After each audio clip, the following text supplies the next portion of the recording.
I've put together approximately 35, maybe 37 videotapes, and all the information comes from a book dictated to me by God as his righteous servant, a man described in Isaiah 53, and a man described in chapter 11 of Isaiah, the descendant of David, the twig from a shoot that grows out of the stump of Jesse, and it is a stump because of the vanished and felled ancestral tree of the kings of Judah, the line of Jesus. He cannot be the man of chapter 11. He's not the anointed one. He's not son of David. None of that's true. The other book, that book is called Isaiah 53, the Day of the Lord. And there's about 3 chapters in those particular videotapes that come from the second book that we wrote not too long ago. He dictated to me. It's the story of my life. It's to show you how I fit the verses of Isaiah 53 with regard primarily to suffering, familiar with disease.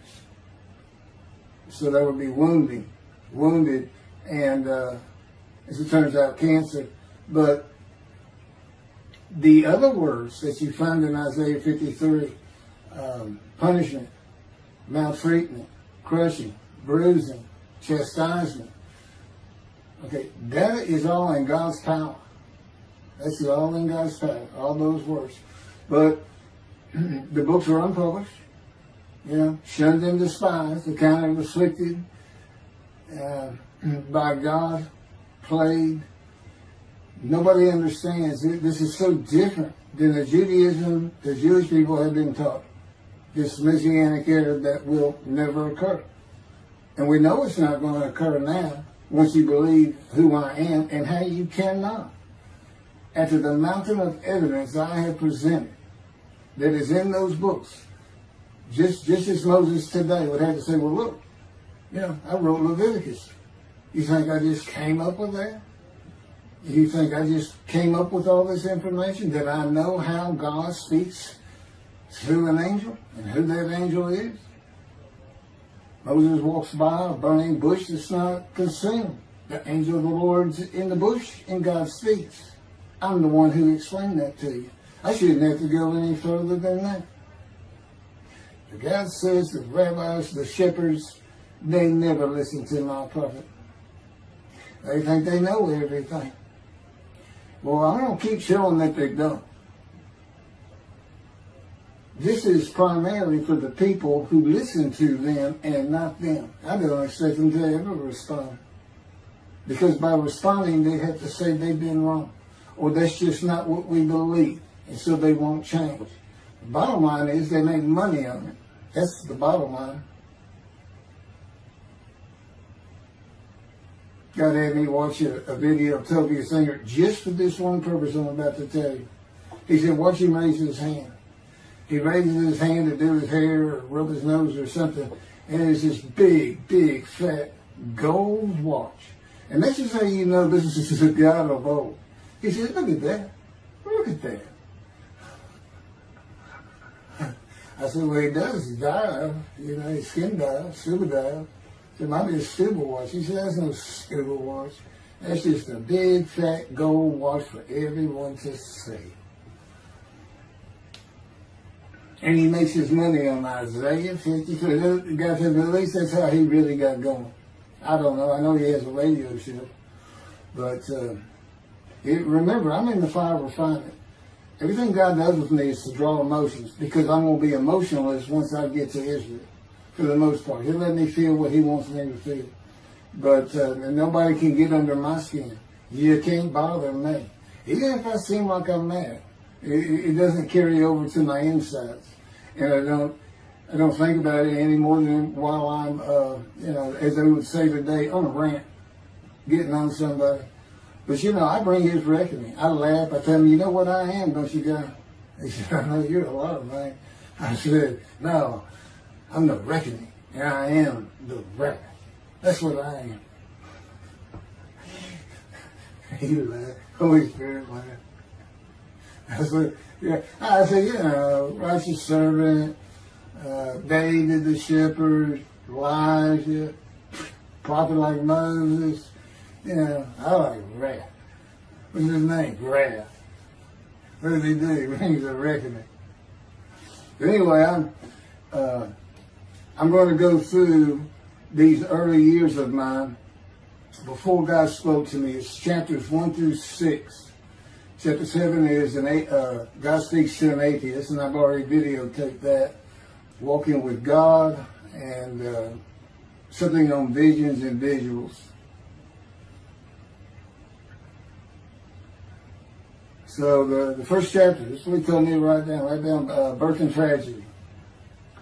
I was born in Bryan College Station, Texas on February. It's just in from the Holy Spirit, yes. Like you couldn't ask me before I started. Yes. Oh, this is only for the people who come to believe in me. I don't expect anybody who's been viewing these materials and, nobody's really subscribing, a handful, to be believed. Again, I can't imagine. I don't know what you people want. I don't know who you think's going to come to do something different. How are you going to know who David is? I mean, according to Judaism, there is no description of him. How are you going to know who he is? All this being presented, and I know Jewish people have seen it, only 60% of their views are coming from the United States. Now, I don't know that means 40% is coming from Israel. Probably not. You got Canada, that's be a big follower on my WordPress site. And really just all the countries of the world at one time or another have looked at some of this information as I wrote my blog, and the blogs became chapters. But I'm assuming some Jews have heard of what some man is saying he is Moshiach, and they're watching. Well, this is for those who come to believe. The people who want to be the witnesses, the many made righteous. By my knowledge, there are things I can tell you that God would have me say to you. So, this might be bored to tears with others, but it does show suffering, pain, and emotional pain, my background, and just who I am. Not just some kook out here. People say, well, he's hearing voices. Listen, I was a lawyer, and I didn't even do criminal law. I've seen some of these people who hear voices. I promise you. That's a person who should be hearing voices when you just see them and watch them for a couple of minutes. That's not me. Excuse me. Okay, I was born in Bryan College Station, Texas on February 21st, 1957. And that's interesting because that's the year the first satellite went up. Russia sent up Sputnik, which was really 3 different satellites, and altogether they were called Sputnik. That is considered the dawning of the age of the internet. Now, I've asked God, how did you select me? How did I be blessed with this and learning all these things with this crazy life that I've had? And but he won't answer me. He's gone poker. This poker guy, he's not going to talk. He's not going to change expressions or anything, or me getting an impression that he is. And so I tried to come up with it on my own, and that is where I started. I said, because I know how important the internet is to this. It's the only way to get things worldwide, and all the teachings that have come through it. I didn't know, I'm 63. I'm not like the young people who can just text messages without looking at the phone and all that. But he's taught me everything. He taught me how to set up Facebook, Twitter, you name it. He would just say, go to your computer, do this, do that. Commanded it and directed to become very good at the computer and, of course, word processing. I'm a regular secretary, except I still henpeck with one finger. I used to. But God says that's to show you I have perfect use of this disfigured right arm. It just doesn't have muscle in it, and my shoulder's shorter. Anyway, I was born in Bryan College, and that's what Texas A&M University is. And my dad was attending Texas A&M when I was born. I graduated from there 22 years later, which is a story in and of itself. So I was born premature in the 7th month of my mom's pregnancy. I was born in February, and there were many complications. My parents were told I would not make it through the night, and they should just take me home. Mind you, this is 63 years ago. The biggest problem was that my insides had not fully formed, and it was impossible for me to take milk.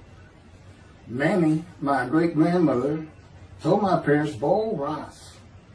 Feed him the rice water. It's got all kinds of nutrients and minerals in it.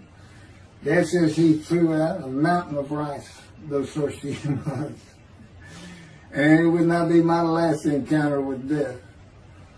So my dad graduated and we moved to Metairie, Louisiana. And his first job is an oil and gas geologist. He looks for oil and tries to sell deals to people who can raise money to drill. He gets money up front and a percentage of production once they get their money back. That's what he's done his whole life. And I became, as a lawyer, I became board certified specialist in oil, gas, and mineral law because I had found it so interesting. As a young boy, I became interested. But he rarely had time for us. The other part, I said, okay, well, I was born with the dawning of the internet, so he's got a selection process for 57. And I come from a dysfunctional family. Lots of drinkers, lots of fighters. And on my mom, her grandfather committed suicide. It's tragedy. Earth and tragedy. In the Great Depression, he lost everything. He owned land in what is now downtown Dallas. But then when she was about 4 or 5, her mother went down to the market square in Crockett, Texas, small East Texas town. Everybody has their courthouse in the center of town, and there's streets on either side with stores. She went to the hardware store and purchased rat poison. She hadn't gotten hardly out the door when she opened it and took it herself. Died right there on Main Street in the middle of the day in a little small town. I don't know how long that would have been. My mom's 85 or 6.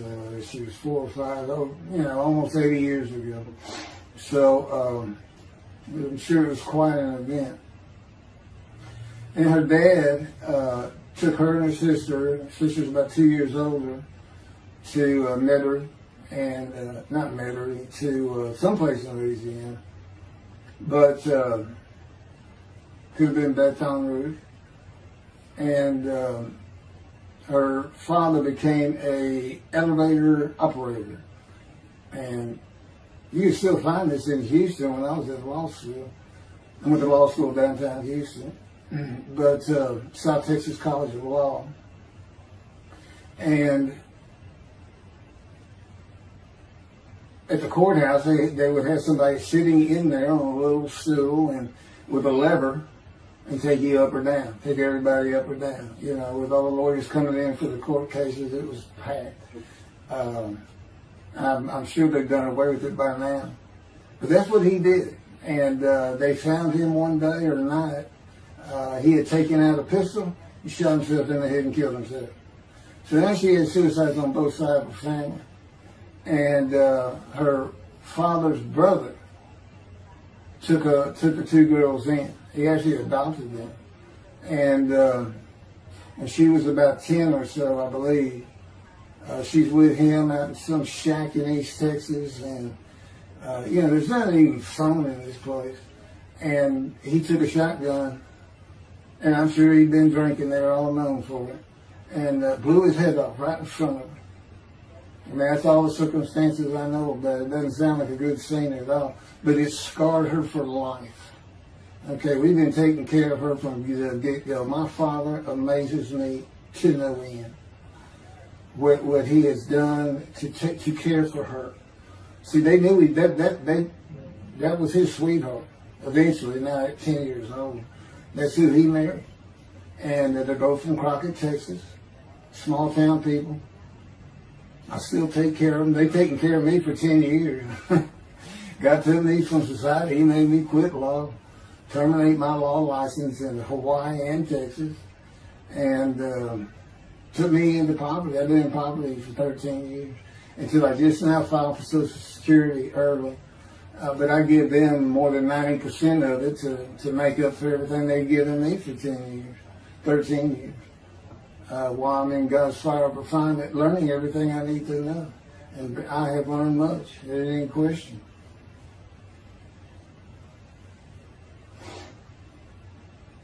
So anyway, there's 3 suicides. There's 4 suicides right there. So it's a family of tragedy.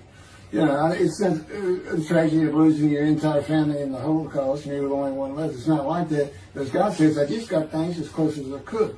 He says, I touched you in the womb to disfigure you, really for just one reason. Well, 2 reasons. One, it makes you identifiable. But it was so people would pick on you. I wanted people picking on you because that's what happens to young Jewish boys. Just for being Jewish. Just for having a disfigurement. People will pick on you. I told him since, I don't even really recall many people saying anything to me. He said, that's because you look like you crawl all over them. They did. And I did. I was always just say something, anything. It's just the way I was just angry inside. And God's taken all that away. But I can still go on a good rant. But,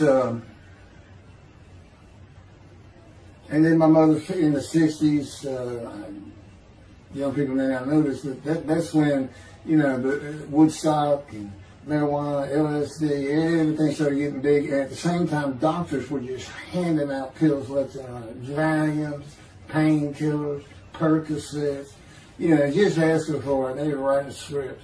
And I know today they put a lockdown on that, but she got heavy into it and drunk all the time. I'd have to come home from school and stay with her, and she became such a different animal, a different person when she drank. She became a little girl.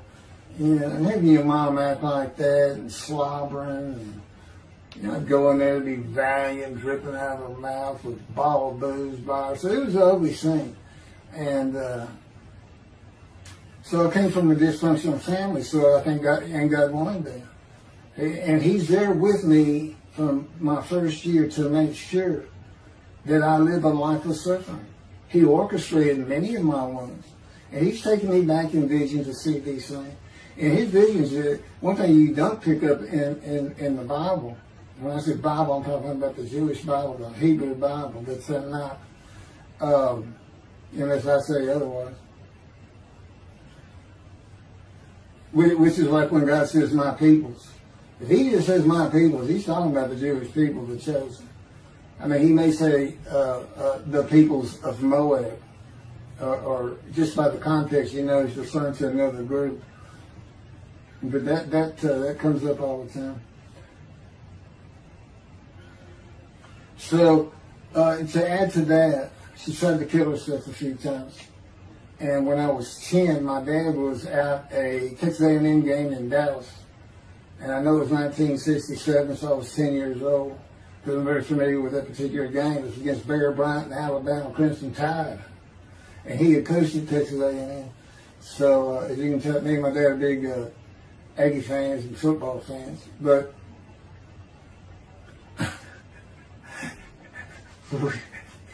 I had been assured we'd be able to see those games in Israel. Somehow my paycheck was like, he said, we'll get it.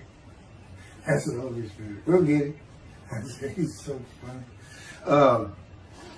I don't know where my sister and brother were, but I heard some noise and I went down about 1 or 2 in the morning, and our stairs curved, and there was a little bay window cut out, and I looked down out into the living room. She's laying newspapers out, and just sat there watching. I didn't know what to do.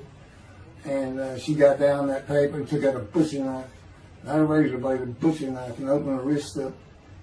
And this happened again years later when I was in high school. She opened her elbow up, and that was god awful. I don't know. But before she bled out, my dad opened that door. I sometimes think she knew he was going to be there soon, would probably save her.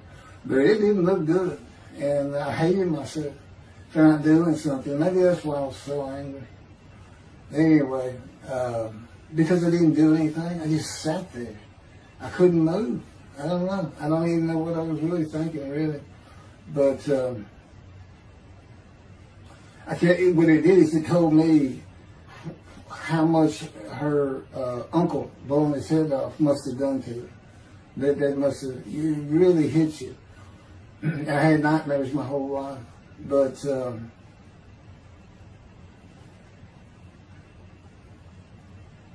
I was 16 when she did the thing with the knife. But you know what? My dad finally got her he got her the best psychiatric care in Houston, Texas, and that's big because we got a medical center that's renowned throughout the world. And they put me back together many a time. And she never did that again. And the amazing thing is how different she is in her very advanced old age. I mean, it's like she was never that person of the 60s and the 70s and the 80s. I don't know how my dad survived it. I'd have never stayed. I'd have taken the kids and said, try to find us. But he's not out there. I've never seen two people who love each other so much. It's crazy. But anyway, I was married for 20 years and we weren't like that at all. We finally divorced for irreconcilable differences. Okay, my first major surgeries when I was 2 years old. My first surgery. Up above here, I have a scar. I had my first of many surgeries. Been born without my right pectoral muscle, small shoulder, withered arm. And there was the movement of my arm was restricted. There was some tissue in here that had to be cut out. So they opened me up and did that. I was born right-handed, but I do everything left-handed. Except for light things, like I shoot a basketball right-handed, I throw a ball right-handed, darts, things like that. But bowling, I'm left-handed. You know, anything heavy.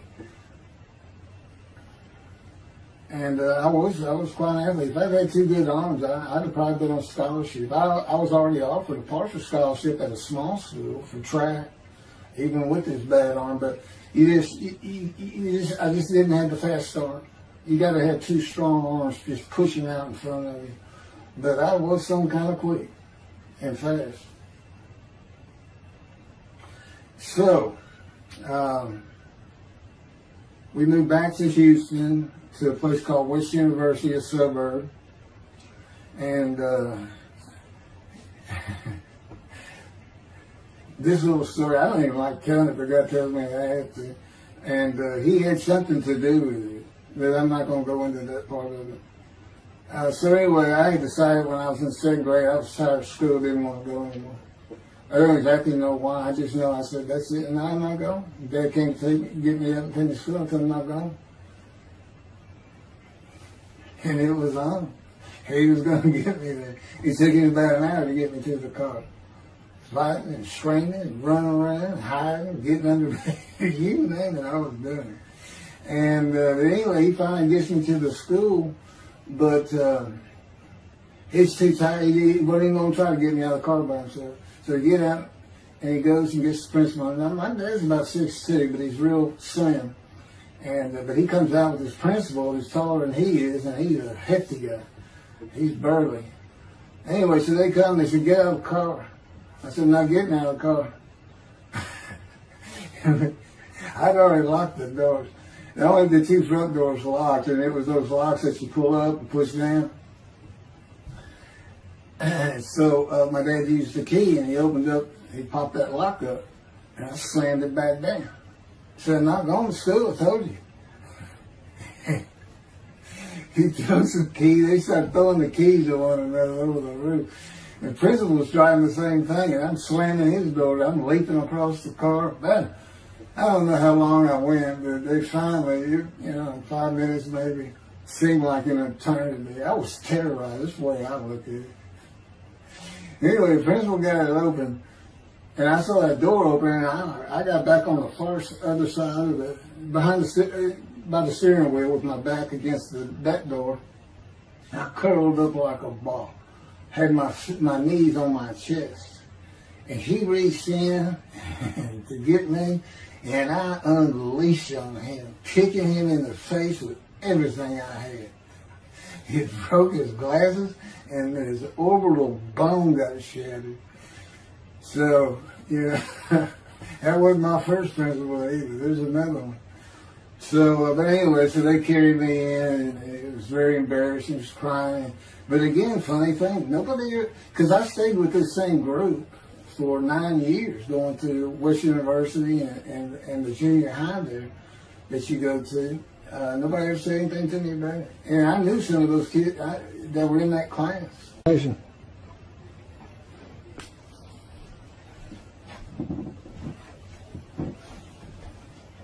My camera only goes for half an hour. I can see on the screen that I had pointing towards me that when it runs out and I have to turn it off and turn it back on. But anyway, that ended my fight with my first principal.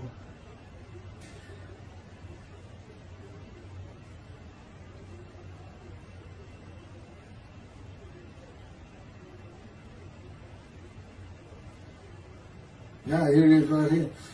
I just got to have me put these together. In the 10th grade, the principal of the school told me to cut my hair.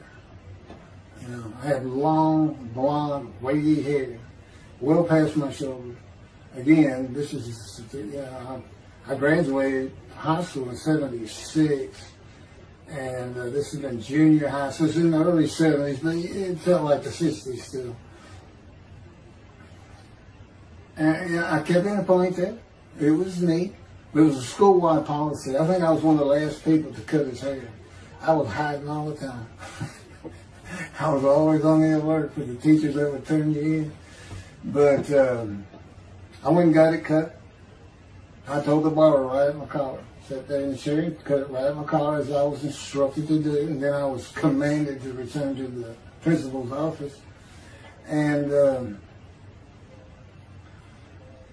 so I presented myself to him. I sat down in the chair in his office, and he gets up, walks behind me, and grabbed me by my hair, back of my head, and jerked my head back fast. And said, "It's still over your collar." Now, I don't know if I did a backflip out of that thing. I can't really recall. But what I do recall is it took 3 people to get me off of him.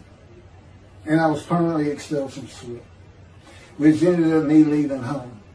It wasn't a runaway. I'm just out of here. I'm tired of everything and everybody. I ain't going to school ever again. Hate school, always there. That was me. Yeah, they had to pull me off of him. I understand through a friend of mine, he said, "You know, my brother went to that school. He has some stories about that guy." So I said, "It wasn't me, it's him." Second major surgery came when I was 12 years old to try and repair my right knee and just below it. I was running full speed in a field. High grass and weeds with a family dog. And God says he had something to do with what the dog did.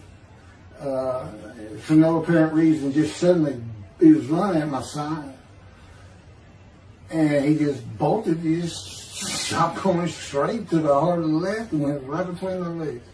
I go sailing in the air, and I came down on my knees, except my right knee came down on a broken Coke bottle, Coca-Cola. And they used some thick glass back then. It was stuck nose down, way down. It was all broken up, but it was the bottom all jagged that my knee just, you know, they said it went to the other side of your knee. They said, you got that whole field in your knee. But when I got to the hospital, I sat there for a long time. The first doctor that came in and just told my mom, right in front of me, you know, I'm in the room, you know. He said, I can't repair that. It's not repairable. We're going to take it off. You can't use it. And I already knew that because when, as I started screaming and yelling for my dad, he finally came back. This field was behind our house. There was a chain link fence and then the field. And, you know, my dad finally heard me. He got over, he saw the blood, and so all of a sudden he's scared to death. I'm going into shock. And he got me to put my arm around his neck. And he said, "Can you walk on it?" And I tried, and it just collapsed. It was useless. It was, you know, it was awful. And then I had to climb over that fence. And my mom was going crazy and screaming and crying. And he had to go take care of her. I'm sitting in his bathroom, my leg all opened up, and I'm just getting sicker and sicker, nauseated, scared. I was a cripple. And but anyway, they get me down to the hospital. And just, like I said, the first doctor was just like, we don't know what to do. And just right then, and God said he knew he was going to be there. This doctor walks by, and my mom recognized me. And she goes, Dr. Kane. And she runs out the door. Well, this is Dr. Kane. Her mammy that I mentioned earlier, in her old age, very old, maybe been in her 90s, I don't know, late 80s, but living with her sister, broke her hip. And this doctor repaired it. This is a long time ago, people. Repaired it, and she actually walked again with a walker. I remember. But that's who this doctor was. And she said, my son, they're going to take his leg out. You've got to come look at it. And this Dr. Kane actually became the medical doctor for the Houston Oilers. He repaired many in the before and after me. I guess that's what he specialized in. But he was there at the hospital just to do rounds. He wasn't dressed for surgery or anything. But he came in that room, and I mean, he was livid when he looked at my knee and knew how I'd been there for like 5 hours at this time. And he just started barking orders about getting me prepped for surgery, and he takes off to go get prepped. And they literally ran me down to surgery in a gunny. I mean, they were trying. This kind of fear he put in everybody. Anyway, I was in the hospital for weeks, and I woke up with my leg. I was glad of that. They had a cast from my hip to my ankle. And he told me, when I finally was being released, he said, if you put any weight on that leg, you'll never walk again. So, I can't remember, 6 weeks. I don't know how long it was that I had that cast on. It wasn't my first cast, it wasn't my last. Or maybe it was my first. Maybe it wasn't my last. That's another story. We're not getting very far. There's 6 chapters. I'm barely getting through the first one. But what I'll do is I'll just do 6, just like I did with Isaiah 53. I did 6 or 7 videos, 7 I think.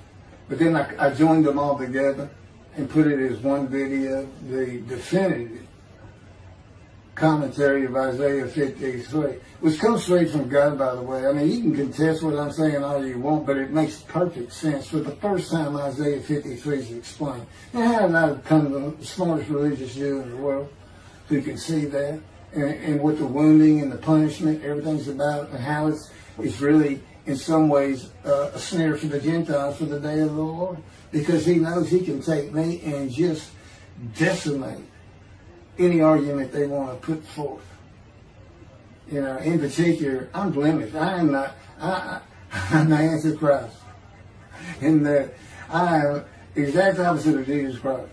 Okay, he's so smart, he was teaching synagogue at 12. Supposedly he was a perfect, beautiful man. I'm disfigured. You know, I'm not bad looking, but I'm not, I'm not Brad Pitt or anything. Anyway, and sinner, I wasn't a habitual sinner. I was a good person. I was good to other people. I was very compassionate. I said there was already a lot of humble in me. I didn't laud myself and the things I could do over others. Like being the fastest guy on top 5 at school and the fastest in my neighborhood. I didn't brag on myself. But as he took me back through my life and informed me when things were sin, it just seems like I touched on all of it. And if murder in your heart is actually committing that sin, as the Christians say, I don't really go with that, but then there's really not much I've missed. So I'm a sinner. And, Jesus can say, well, I'm a sinner too. I'm lying. All you got to do is read the scripture in the Gospels. You see where I'm lying. That's easy. And I came from the banished line.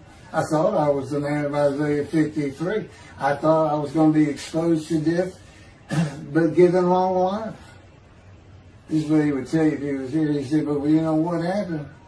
They crucified me. And on the cross, I realized I'm not that man. This isn't exposure to death. This looks like a sure thing. Father, Father, Father, why have you forsaken me? That's Jesus Christ saying, I'm not the man of Isaiah 53, and I just figured it out. That's what that is. I ask God sometimes, you sure you didn't have that written? Why on earth would they write that down? They forget about it. We need to forsaken me. That's what it's about, Christians. They got their way. They can explain that being counted a sinner means he got crucified with the sinner beside him being crucified on each side, left and right. So there's three of them, so he's counted a sinner. Okay. You know, it's supposed to be descriptive. Hopefully it'll find the person to do. You might tell Judaism the same thing. You know, this is to find somebody. It's not the people of Israel. They're all kinds of people. Now, we're looking for a guy, so God can have a Moses. Why? We have a new covenant. Why? It's the day of the Lord. Why? Jeremiah says so. That's why. It's so easy. The lamb blooms again. Okay, and he's coming to covenant friendship with the temple. So the lamb blooms again at a time when there's no temple. Jerusalem's going to be rebuilt. It's a metropolitan today. This is no Jerusalem of antiquity. The old city might be too big. And I'll make a new covenant with you. I'm going to forgive all your sins and remember them no more. That will cause Torah to be written on your heart. It's a metaphor. When did he do this before? Oh, that's right. Assyrian Babylon exiles. Isaiah was right before. God said, I forgive your sins, remember them no more. They became a holy city. What did they do? They built the second temple. What are we missing? The third temple. This is so easy. So it is the day of the Lord. There ain't any question of that. I'm just telling you it started with the Russians. So they done spunk me. Oh, little Russies. And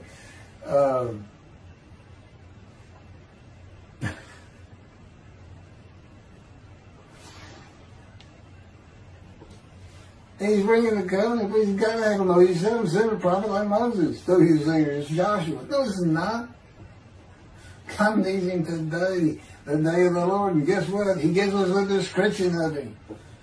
He knows this is a time of secularism, reliance on science and medicine and doctors. And you got so many more people the only book out there is not the Hebrew Bible. There's a lot more books than that.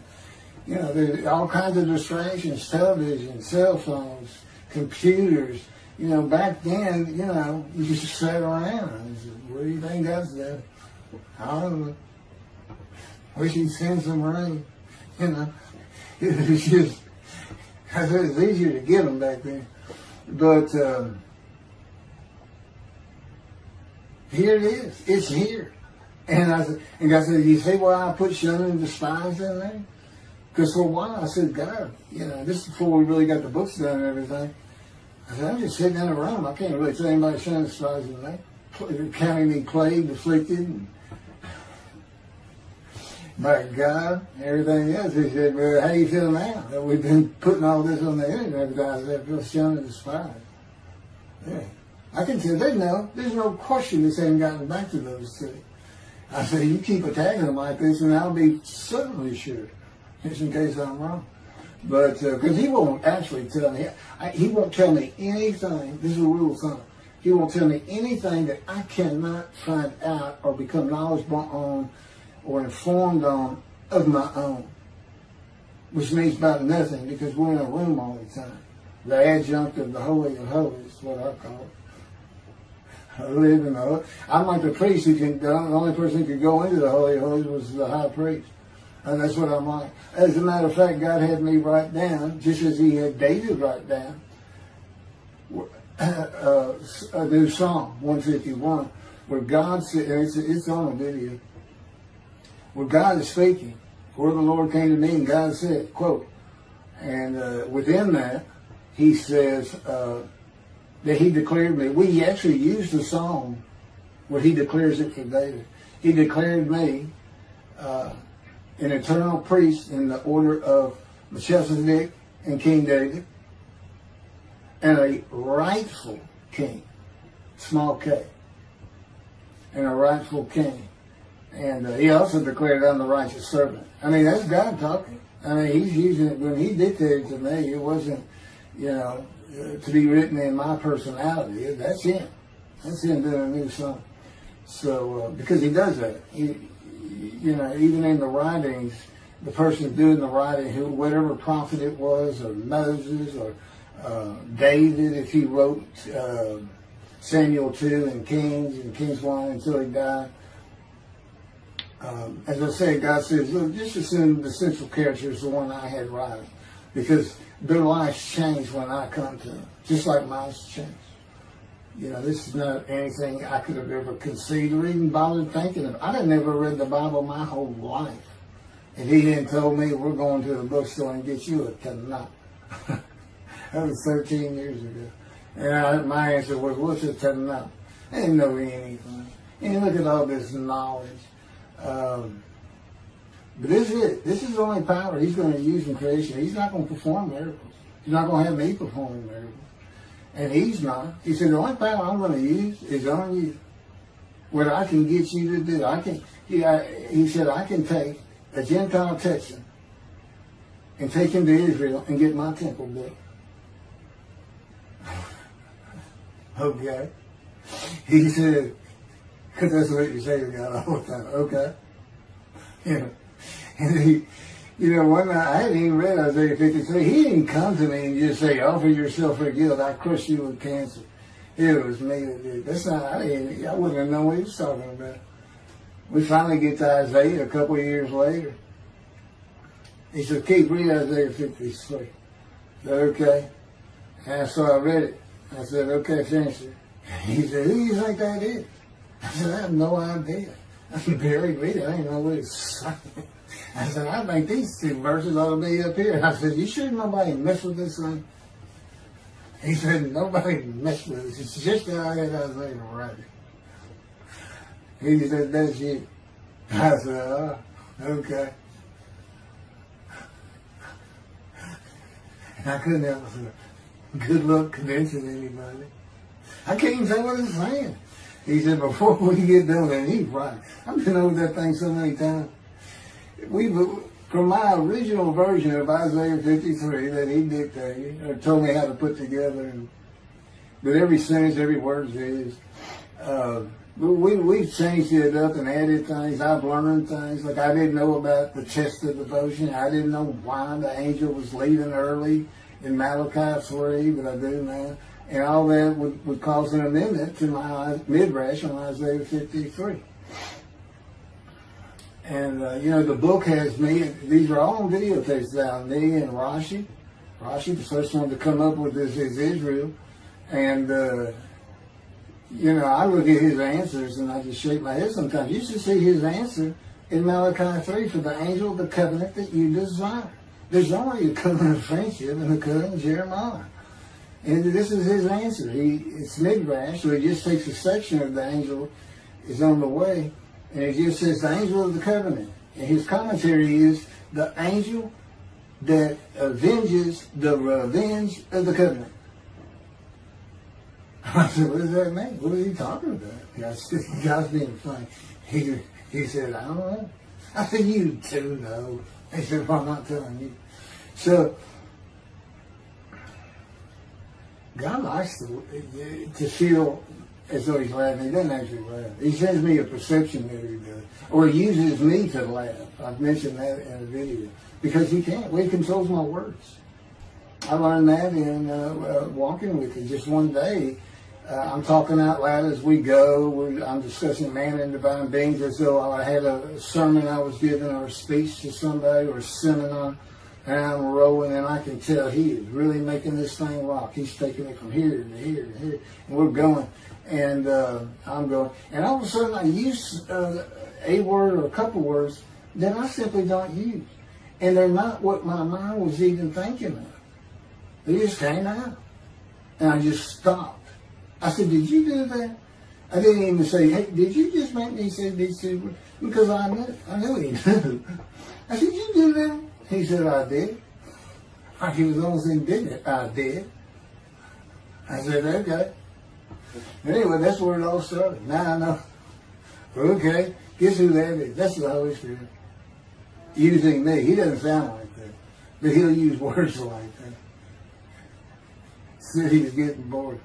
They like to cut. Let me just say this. This is part of God you don't know. And it's not all the time. It's some of the times we do tend to get kind of silly in here. But, they do things after a while. I'm like, I feel like a kindergarten teacher, and I got two of those kids that you just shake your head at. She said, this is a handful. These two are nothing but trouble. Always fooling around, looking for a laugh. And the Spirit's always working in heaven and death. God laughs, as it were. Again, he doesn't actually laugh. It's a perception that's his emotion. If God has any emotions left, because worrying about other people's pain is not one of them. He made that clear to me. I don't care about your pain. And just saying it makes you mad. He says, see him draw anger. And he'll do this so many times over and over. He says, this is easy because now it irritates the fire out of it. He just started.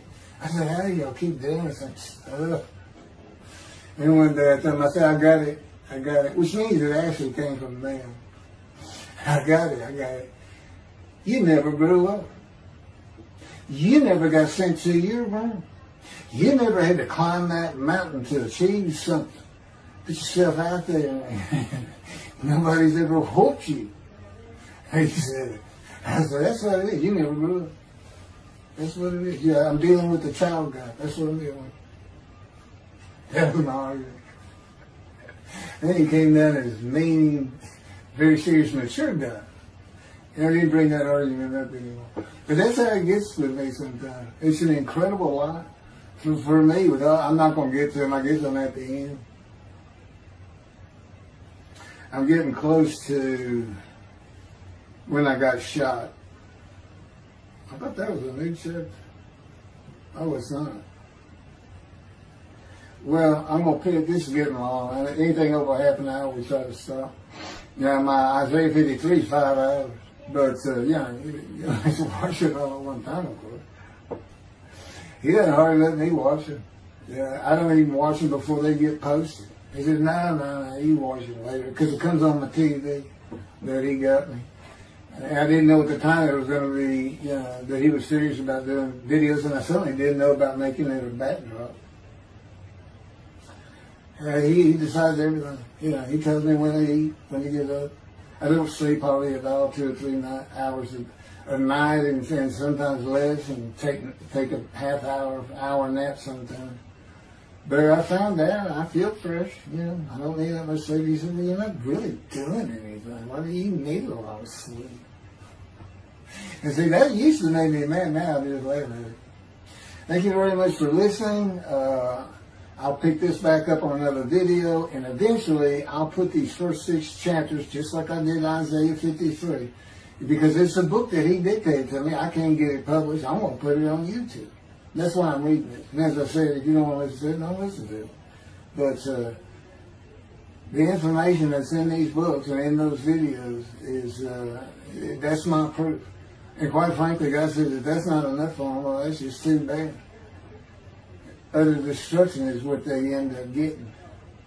They better learn how to listen to the prophet. See, it's no different than the people back then. You'll say, well, why didn't they listen to Isaiah? Why didn't they listen to Ezekiel? Why didn't they? They laughed at Ezekiel. That's what Rashi says in his commentary. I didn't know it was laughing at him, but just ignored him. Everybody thinks they know it. But in any event, I do know there's one chapter we haven't put in there, and that is recognizing a prophet in a time. It says Moses vouched for Joshua, so he didn't have to be tested. Now, the problem with all that is, and I think why God hadn't had to put it on video, is that they're looking for a seer, somebody who can see the future. But see, that's antiquity. I mean, that's not what you're looking for today. Moses wasn't a seer. And none of the prophets were seers. They just wrote down what God told them to write down. God's the prophet. Is the one making prophecy. And what he does, he doesn't actually just quote see the future. He walks it through. He says, okay, right here is when they're going to send up a satellite. This is where humanity will be at that time. He can walk it through in his mind. As I mentioned, his eyes, he doesn't have them. It's just his absolute knowledge of all things. He can form a picture of this room. Me, it's in here. He knows every atom of my body. And it's like he does a vision for himself, a visualization. That's what I call when they put pictures in my mind. He says, and he puts it into the spirit's mind. And they're both within me. You know, the big cloud that just came down. If you're sitting in a room with me, it envelops you. But it engulfs me, it goes through me. My little spirit cloud becomes part of the big cloud. That's why God is in his spirit. Here's the elements of spirit, here's the elements of God's presence, his mind. Two clouds, they just come together, they can be together. Okay, but God's still one. He created the other cloud. And then in this room, filled with them, my little spirit is like a little cloud that just came in and part of it. That's who I am. That's a man of divine being. Okay? No, it's like nobody's really expecting it. Well, maybe it's because you didn't know these things. And now they want, I get the feeling shunned. Shunned means I'm not looking at that. It sounds like a coup. We by faith, by the fundamental principles of the fan band from the talent, from his diagnosis of the talent. Why don't you do your own? Why don't you throw the talent out and learn some new stuff? Why don't you get out of antiquity? Every religion has an end times like that. Every religion ends up with utopia for its people. Everybody. Well, don't be like everybody. You're the Jews. Throw it out. Let's get practical. Let's have God in our midst again, in that man like he was in Moses. Let's point at him and tell the Christians that is the man of Isaiah 53. Here's what it's about. God says he's coming back. He told us we're not waiting on him like you. He said when he was coming back, he false prophesied 5 times. He ain't coming back. He wasn't who he thought he was. He told us on the cross. I'm not the man of Isaiah 53. He tells us. What else was he doing? Why did you say me? I'm about to die. What do you think he's talking about? What do you think he's thinking about? You're not supposed to die. He thinks he's the man of Isaiah 53. So do they. It's just mind-boggling because I'm the man. And there's nothing about me that says Jesus Christ. Nothing. You should hear me cuss God. I cussed him trying to die. I begged for death 1,000 times. He said, it's not been 1,000 times. I said, it's been hundreds. He said, well, that's true. You have cursed me more than any man in the history of mankind. And he said, and you did it face to face. And I said, you shouldn't make me so mad. He laughed, y'all. He laughed. When I'm cussing him, he did make some mad. And oh, you're kidding. That's the story. He gave me his perspective. This is what I did. He said, Keith, imagine you created ants. And ants are living beings. In other words, they can think and they have emotion. Okay, you get a great big ant farm over here in the room. Okay, you decide you're going to get one ant to get all the other ants to do stuff. But you got to get him ready. And you get him ready the way I'm getting you ready. Now, he's mad at you. Right? I said, yes. Yes. And he said, now, imagine, I'm always laying in this bed. I got a big table. It's got a microwave on. I put my computer on. I got a big fan I like to have on. And he said, look over at that table. Now, imagine that ant got loose. And he is crawled up. And he is standing on the corner of that table. And he is giving you the what for in ant language. I mean, he's going. And he's turning around and shaking his butt at you. And he's cussing. And all this. And all you got to do is go bump. And he's gone. I said, that's funny. And it is. And that's how he, that's what it does to him with me. The spirit will rile me up. I call him a troublemaker. Troubler. He's so funny. But God's so humorous. There's a difference in their humor. Okay, I'm told that does wrap it up. I'm going to pick up a gunshot. I guess it was forcing the accident to my knee. They ended up opening me up from between my breast and my pelvic bone, and now it's been 3 times. and eventually, the lung cancer and colon cancer and skin cancer. But the lung cancer is when they told you should have died from the colon cancer. He said, but this is it. We can't treat that. It's too advanced. You're gone. And prepare to die. That was 20 years ago when the planes hit New York. It was the planes hitting New York that got me up off the ground one last time to see one more doctor. The life of God's righteous servant of Isaiah 53, chapter 3, gunshot. Shortly after I recovered from my knee injury, I moved to Fort Lauderdale, Florida. I was not happy about it at all. It turned out to be a lot of fun. I made some great friends to celebrate my 13th birthday. My only injury in Florida was having my front teeth shattered and knocked out, requiring caps, which was more of an ordeal than I would have imagined. We returned to West University in Houston after 2 years. My mom was not doing well at all, and it was getting close to her second suicide attempt. I was back with my old friends and did not have much supervision from home, and I failed ninth grade. I made my own decisions, and I rarely listened to others. After being set back a year at junior high school, I made a few new friends, which led to my next serious injury. My best friend was a Spanish Italian whose father was from Sicily. And he kept a machine gun in a violin case in his office at the restaurant he owned, where his son and I were waiters. It was called the Godfather. My friend was the best pool player I've ever known or played with, an absolute natural. I will call him Antonio, but that's not his real name. Antonio's girlfriend was a Jewish girl. I will call her Rebecca, but that is not her real name. Antonio was a Catholic Christian. Rebecca did not practice Judaism, and Antonio did not go to church. I was a confirmed atheist, and we never talked about God or Jesus. Rebecca's father had foreclosed on a ranch about 8 hours from Houston outside of LaGrange, Texas, Fayette County. LaGrange was famous for the Chicken Ranch, which was an illegal brothel that operated from 1905 until 1973. The business served as the basis for the 1973 ZZ Top song, LaGrange, and the Broadway musical, The Best Little Whorehouse in Texas, as well as its 1982 film adaptation. T.J. Forney was known as the meanest sheriff in Texas.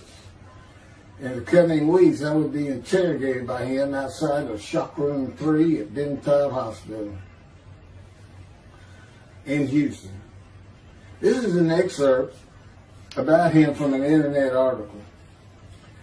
It was the most one-sided Texas battle since the Alamo, as 100 citizens watched disbelievingly in the dusty little town of LaGrange, their beefy sheriff, T.J. Forney, reached into a black 1975 Continental Mark IV and began to shake by his $300 suit Marvin Zindler, the star consumer crusader of Houston, Texas. That's from People, June 17. Next, the sheriff tore off Zindler's blue-white toupee, waved it in the air, and then finally ground the rug under his cowboy boots. Behind Forney's fury was the fact that on Zindler's last assignment in LaGrange 18 months before, he had filmed an expose, which resulted in the closing of a critical part of the local economy, the Chicken Ranch, a legendary body house. Antonio, Rebecca, and I first went up to the ranch in the summer of 1975. It was a small ranch house and small lakes with horses roaming around loosened pastures. We decided it'd be fun to try and catch one of those horses and go riding. The next time I went to the ranch house was in Rebecca's father's Mercedes-Benz. Two-door convertible Mercedes-Benz. I sat on the hood of that Benz with a lariat while she tore through fields trying to run down a horse for me to rope. The horses could turn too fast, and we never got close enough for me to rope one. What we could and did do on the next trip was bring guns. A 30-30 rifle, shotgun, and two 22 caliber pistols with holsters. As a backdrop, Antonio and Rebecca had broken up as boyfriend and girlfriend, and her attention had turned to me. I did not believe that caused any friction between Antonio and me, but it sure had. It did not seem to be a source of animosity of Antonio towards me in any event. On October 5, 1975, we were all back at the ranch having a great time. Tony and I were shooting at cans with our pistols and practicing a quick draw from the holsters. We were standing shoulder to shoulder, about 3 feet apart, and he was a little forward of me. Rebecca came up behind us, between us, and said she wanted to shoot. Antonio passed his gun to her, and it fired when it was going by me. The bullet went on a straight line through my bladder, intestines, and colon from the front right and lodged in the back of my left buttock in my backside. I could see the trajectory in my mind. I fell to the ground, and Antonio fell on top of me, rolling me over and over. I think he was looking for an exit of the bullet. I told him to get me to a car and get to a hospital. Felt like Babe Ruth had swung a bat up between my legs. I never once thought of God. On a big ranch, there are several gates for different sections of land and different purposes, usually with chains and a lock. When we got to the first one, I told Antonio, drive through it. I told him to ram it. I knew I was dying, and all I could think of was, you have got to hurry. I didn't panic, but I had never been so afraid and had never felt fear like that again to this day. Sometimes I think I have forgiven Antonio for accidentally shooting me, but I had not and cannot forgive him for stopping at those gates. I'm still mad about it. I was seriously angry at him. We got to the LaGrange Hospital before noon on a Sunday. They had to call the doctor to come in. I asked the nurse for something for pain, and she told me my vital signs were too low. That if she gave me a shot of morphine, I'd drop dead right there. It would kill me. No pain medication. The doctor came and looked at me and said there was nothing they could do there. He told me they were getting an ambulance to take me to Houston, Top Hospital, where they operated on gunshot victims all weekend long and do to this day. It's a trauma hospital. Many young doctors from Baylor University, all around the state. It's the high desirable place to be because you're cutting all. If you want to be a surgeon, you're cutting all day long. I knew one thing with a certainty. I could not pass out or fall asleep. If I did, I would not come back. In an ambulance, I talked to two fellas that were tending to me, as much as anything to stay awake. I asked them such things as what it was like to be married, graduate high school, have a career job, but my mind repeated over and over, you have got to hurry. We arrived at dusk. This happened before noon when I got shot, so now it's getting dark.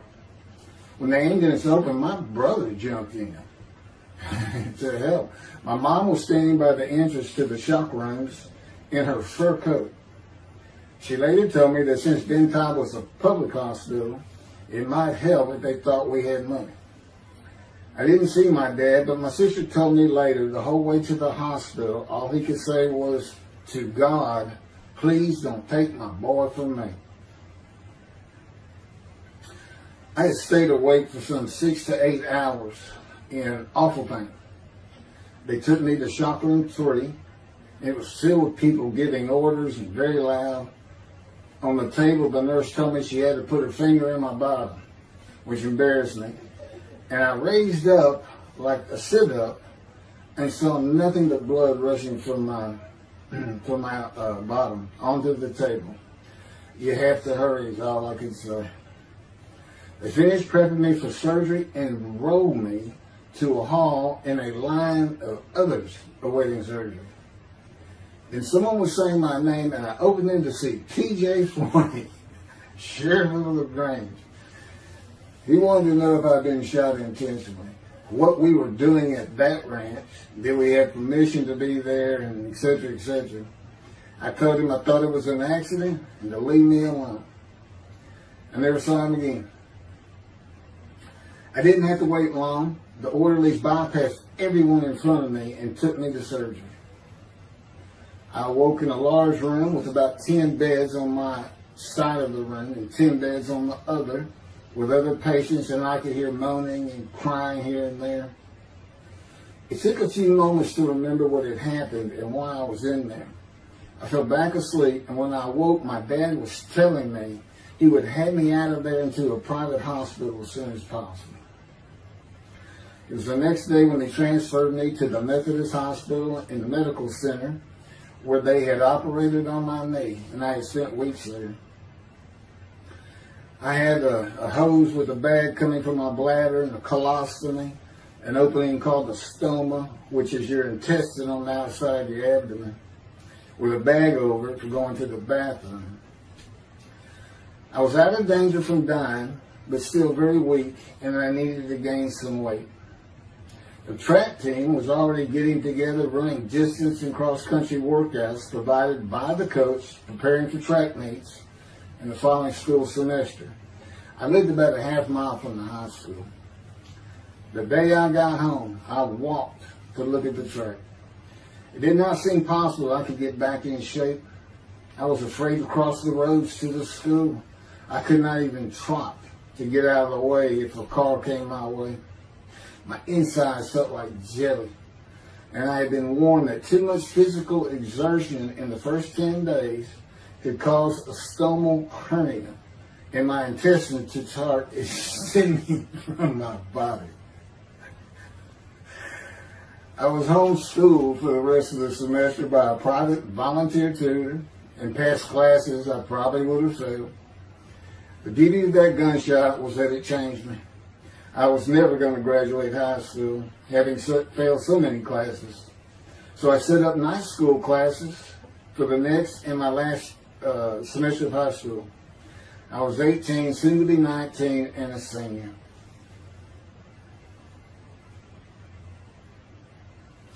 Chapter 4, College and Law School.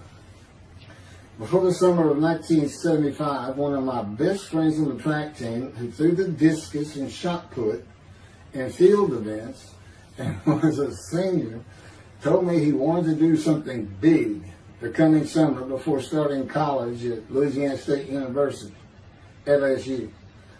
I was only a junior and I had no plans for the summer. He mentioned this to me, and I began thinking about how long it had been since I had been to Colorado. My father, who had really good years and many so-so years, depending on how the oil and gas industry was doing. And when I was in junior high school, he had sold some prospects that completed a few wells and had purchased a condominium in Pagosa Springs near Durango, Colorado. My friend's name was Keith Miller, and I called him Miller. He had given me the name of Say Babe. At one of our night track meets, I was running the 330-yard low hurdles, and the last turn was behind bleachers where the officials lost sight of us for a few moments. A runner to my left veered out of his lane into mine and took my hurdle, and I had to slow down and go around it, yelling, "Hey man, that's my hurdle." I wasn't happy. I do not remember how Miller knew what I had yelled, but he was probably on the football field inside the track working on shot putting biscuits, watching me run and hurting me. I did not really know him very well at this time, other than he was the popular senior who knew everyone, in stark contrast to me. On the following Monday, I was walking down the halls between classes, and coming in the other direction was Miller, though I did not see him. Then as he was passing me, in a loud voice, loud enough for everyone in the entire hall to hear, I hear, "Say, babe, that's my hurt." Hence, say, babe. That began a really good and fun friendship, and I got to know the class I should have been in if I had not failed ninth grade. And because I was Miller's friend, I was immediately accepted by anyone he introduced me to. I found out about 40 years later on Facebook. I looked him up and we friended that he's Jewish, and particularly because of his brother. He's got an older brother, and they look just alike. They live up in Oregon. But I did not know that. It's not something we ever talked about. Just didn't think about it. I'm sure he wasn't observant at the time. I told Miller about my dad's condo and suggested we plan a trip up there, backpacking the Womanichi wilderness of the San Juan National Forest. I had hiked there while in junior high school with a friend and his little brother. I had a driver's license in my second year in the ninth grade. The prominent 13,000-foot peak is 10.7 miles from the town of Silverton, which began as a silver mining camp in 1873, and that is where I plan to take Miller.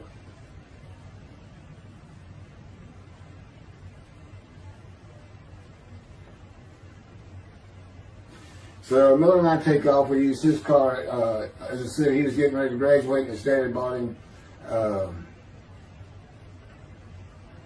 Toyota. I can't remember the name right now. My dad's condo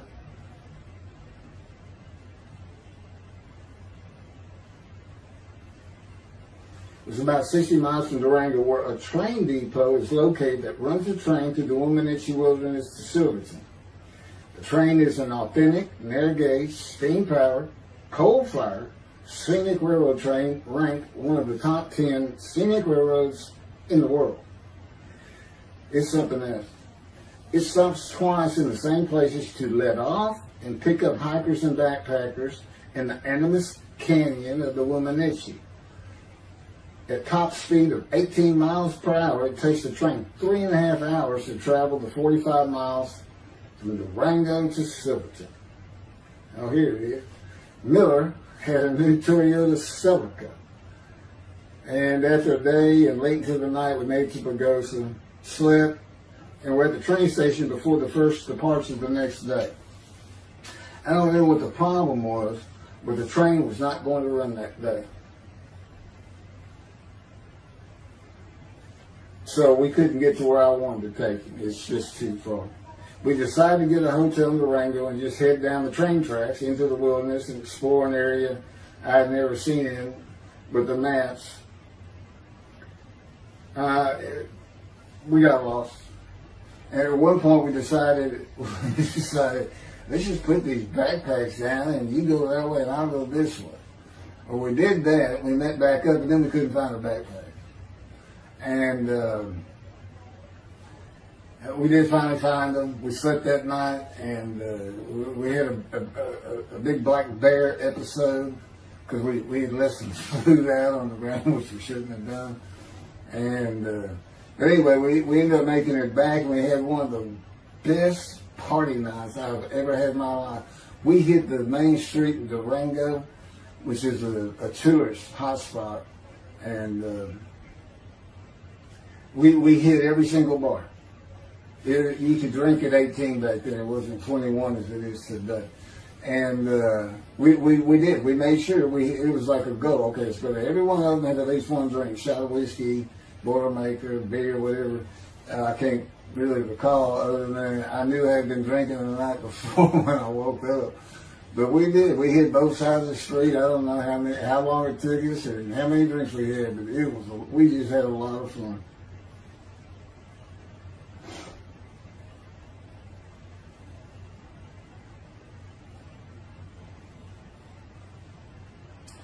Okay, I'll be coming to chapter, I guess it's 4.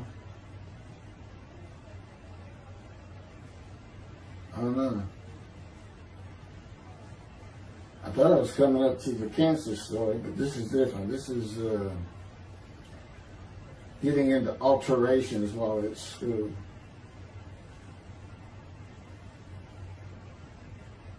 So anyway, I was shot on October 5, 1975, and by early December, so it was October 5, and then in early December, I had surgery again to put my intestines back together, which was, it was dicey. They kept telling me, we don't know if we can reattach. There's people like Bob Hope lived his whole life with one of these stonal deals, and it's just a horrible thing. It was successful. They put it back together, and they removed my bladder tube. The girl next door, who I had never talked to other than to say hey or hello, and who also went to high school with me, had been coming over daily, and she agreed to be my girlfriend when I asked her a few months later. I did my night school and graduated last in my class, or close to it, of over 400 people. In late December, I began running with the track team. Now, I had surgery early December, and I already got out there with them, which was difficult. Pulling 2 tires on the cinder track, there was a rope, 2 tires, and you put a harness around your waist. I had to put mine high up on my shoulder. On the cinder track for a lap and a half, 660 yards with 2-minute intervals, 6 times was the toughest. My speed and quickness were still there, but distance running and my endurance, it took quite a while to come back. In early February, just about 3 months after being shot, I won my first 120-yard high hurdles race at a track meet that was fast enough to qualify at the upcoming district track meet for the regional track meet. Winning at the regionals would place me in the state track meet. I was fast, but my disfigured right arm really held me back. Then my heart was broken, and I cried for the first time since I was a child, best I could remember. My coach, who really liked me, he understood the effort I had put in to get back in shape. Called me to his office, and I knew something was wrong. He told me I could no longer be on the track team. I had too many semesters of school to be eligible according to the eligibility rules. It was because I had failed 9th grade.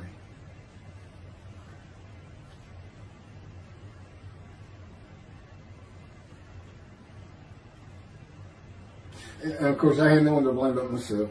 Skipping school all the time, just not trying or caring about learning was why I failed. I was not lacking in intelligence and common sense as many people thought of me. I could and often did read a complete science fiction paperback book during the school day. One day. I get them from my brother. I just sat in the back of each class and read my book, and the teachers always left me alone. I also was suspended from school a couple of times for fighting. First fight was in the gym and the bleachers, with the principal on the floor telling us the do's and don'ts for the second semester of the 10th grade. This is 2 years before I was shot. I found out he already knew me by name, and I had never talked to him. The second fight was with the same guy, but this time we took it across the street from the school. He had about 10 of his friends, and I, being pretty much a loner, I had none.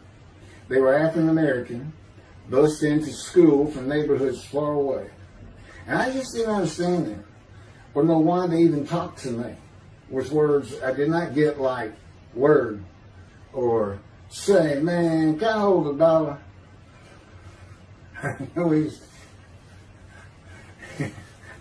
That is what started the fight in the bleachers.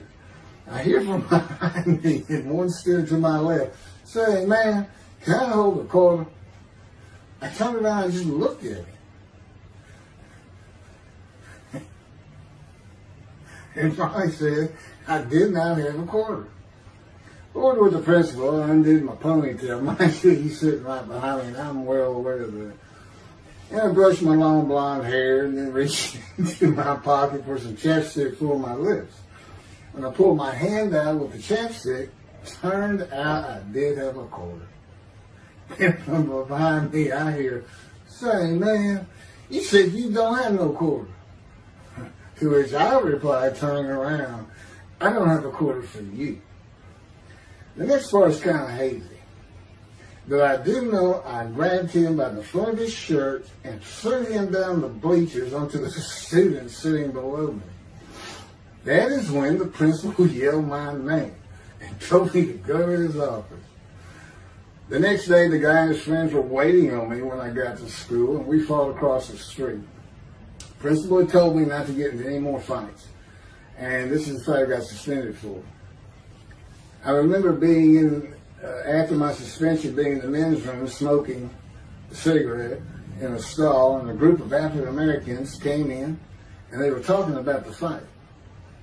What I remember was hearing, "That white boy went Muhammad Ali on him." My favorite fighter.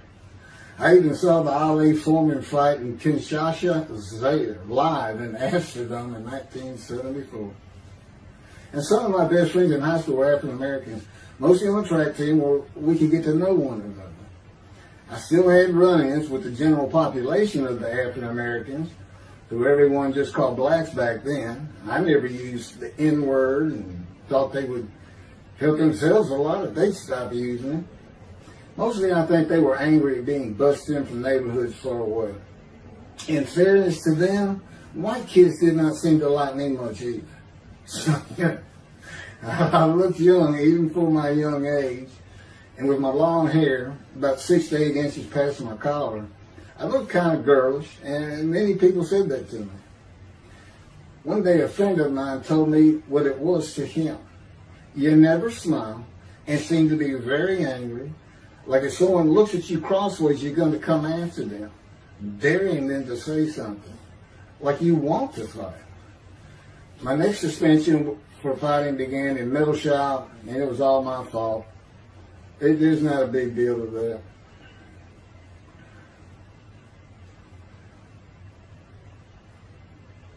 The last fight I was ever in came right before I was gunshot at the ranch. The accident really changed me and the way I looked at life. I never got in another fight after I got shot. It took some of the fire out of me.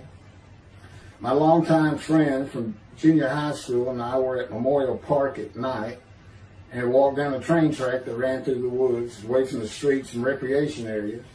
We went to the center of the long railroad trestle bridge that ran over a bayou to wait for a train to round the corner from either direction on a single track. When a train would round the corner, we had to run and jump off the trestle after clearing the bayou. We were drinking beer.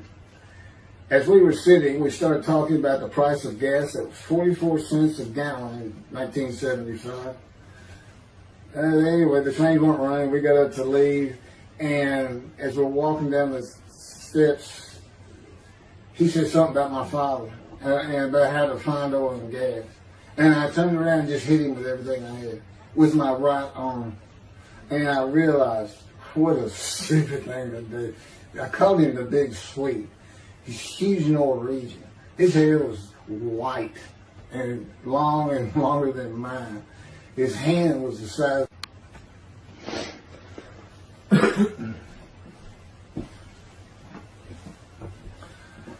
And I had nowhere to run. That was the really dumb part of it. I mean, I couldn't move. I couldn't use my quickness. I couldn't box as I had with the fellow across the street. And he just took one big swing. He's very athletic. Coaches all wanted him on the high school team, but he didn't want to. Football team. And but anyway, he hit me just one time. That was the whole fight. It was just two hits. My measly hit with my right arm. I let it fast, And I hit him where I wanted to hit him. Well, I say that. I didn't even think about it. But he just about knocked me senseless. I mean, I saw red. And so anyway, that was it for our friendship. We just, although after I got shot, he and I got back together a little bit. But by that time, I had met Denise next door. And I wasn't going to be going out drinking beer at the festival anymore. I was going to get serious, and that's when I set up my night classes and everything. The big Swede.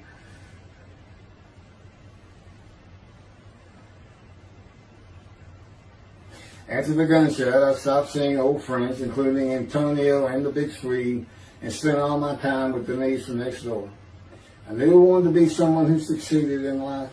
My dad always told me when he was angry with me that with my smart mouth, I was never going to be anything but a ditch digger or a lawyer. While he said lawyer in a derogatory way, he got me to thinking I'd like to be a trial lawyer. I had to get into college first, and the only school I wanted to go to was Texas A&M University. Anyone who had ever known me would tell you that I was not even close enough to being smart enough to go to any college, much less Texas A&M. I would tell you I had never applied myself to the task of learning. Texas A&M denied my application. I called them and pleaded and argued, and finally admissions said that if I came for the summer semester of 4 classes and maintained a B average with no fails, they'd let me in. I did it, barely. I almost failed calculus and got a B. Just a quick thing on Texas A&M, because it relates to World War II, which always makes me think of the Holocaust, and how many Aggies were involved in that. Texas A&M enrollment began on October 2nd, 1876, and admission was limited to white males, and all students were required to participate in the Corps of Cadets and receive military training. Many Aggies served in the military during World War II, with the college producing 20,229 combat troops. Of those, 14,123 Aggies served as officers, more than any other school, and more than the combined total of the United States Naval Academy and the United States Military Academy. During the war, 29 A&M graduates reached the rank of general. Texas A&M is more than a great university. It's the home of the Aggie family with a long history of spirit and tradition. And I'm going to pass through all that. You can read, I got all this from Wikipedia.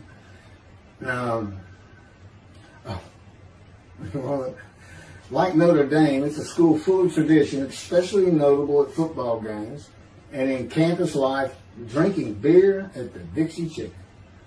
I had a good friend in what is now the Volunteer Corps of Cadets, and we've been shooting pool and drinking beer all night on the weekend, and finally left sometime after midnight. I walked my friend back to the quad, Corps Cadet Quad, a large open area where people could gather, surrounded on 4 sides by dorms for cadets only. And I dropped him off at his room. Before he shut the door, he looked at me, and not for the first time, said, "Want to race?" He's fast. We race many times. I said, yeah. Of course, we were pretty much, we've had a lot of beer. I said, yes. And he went to the end of the hall and took off at the other end of the hall. He was fast, but I was pulling away with just a few yards to go and hit the wall before I could stop and busted my chin open. Blood's pouring out everywhere. People opening doors. Look, that's what the little guy did to the taller guy. Taller guy. I also sprained my ankle. These are my injuries at Texas A&M. I also sprained an ankle so severely playing basketball with football players that I was in a cast for 6 weeks. Those were my only injuries in the 3 years at A&M. It was the gunshot that changed me and everything in my life. I married Denise when I graduated from A&M in '79, just 3 years after graduating high school. I went through in 3 straight years because I had those hours from the first summer. I just went ahead and went the next summer too. And I got out of, and the average for most A&M students is 5 years. But I went through in 3. And of course that meant I never dropped a class, which also meant I had a low GPA, grade point average. And I didn't realize how important that was for admission to law school. I was denied admissions from every school across the nation I thought I could get into. I do not know how my dad knew about South Texas College of Law in downtown Houston, but he made some inquiries and found out the dean was a graduate of Texas A&M. And we're known for helping each other. We set up an appointment with the dean. I told him of my rather intense home life and wayward ways, and that the A&M had given me a chance to prove myself as a capable student. You know, he hemmed and hawed, looked around the ceiling, and gave me the same opportunity A&M had. 4 summer classes, B average, no fails. I did it. I was terrible at chemistry and math, but it turns out I had good reading and comprehension. It's probably from reading all those science fiction books in school. I graduated in '82, and I did great on the bar examination. Keith Ellis McCarty, attorney at law. Who would have believed it? Which reminds me of verse 1 of Isaiah 53. Who can believe what we have heard? That's what any of my friends would say about me getting out of law school. Much less what's happening today. You go find somebody that knew me in high school, they say, who? Oh, that can't be true. Get out of here. I know him. Forget about it. Chapter 5. 27-year headache. I'm going to pick up with that on another video. And then that'll be it. I have some general comments. 5 and 6. I'm not sure what 6 is. Yeah, 27-year headache. I'll go ahead and mention God in one of these accidents. And I won't say anything about the dog who took a hard left between my legs. Just about severed my knee, my leg. I won't mention that. Or hitting the big Swede on the track. Unbeknownst to me, my arm just took off. I wouldn't have hit him with my right arm. The things he has shown me. And getting gut shot. Yeah, I think I would have figured out, you probably shouldn't be hanging out with this fellow anymore if you're going to be talking to his ex-girlfriend in front of him. Little things like that, he controls my perception. Little things like that in my life to make sure I am the man of Isaiah 53. If anybody thinks I'm going to back off saying that, they're wrong. I have been through too much. My whole life is dedicated to this time, the day of the Lord. As a matter of fact, what about my day?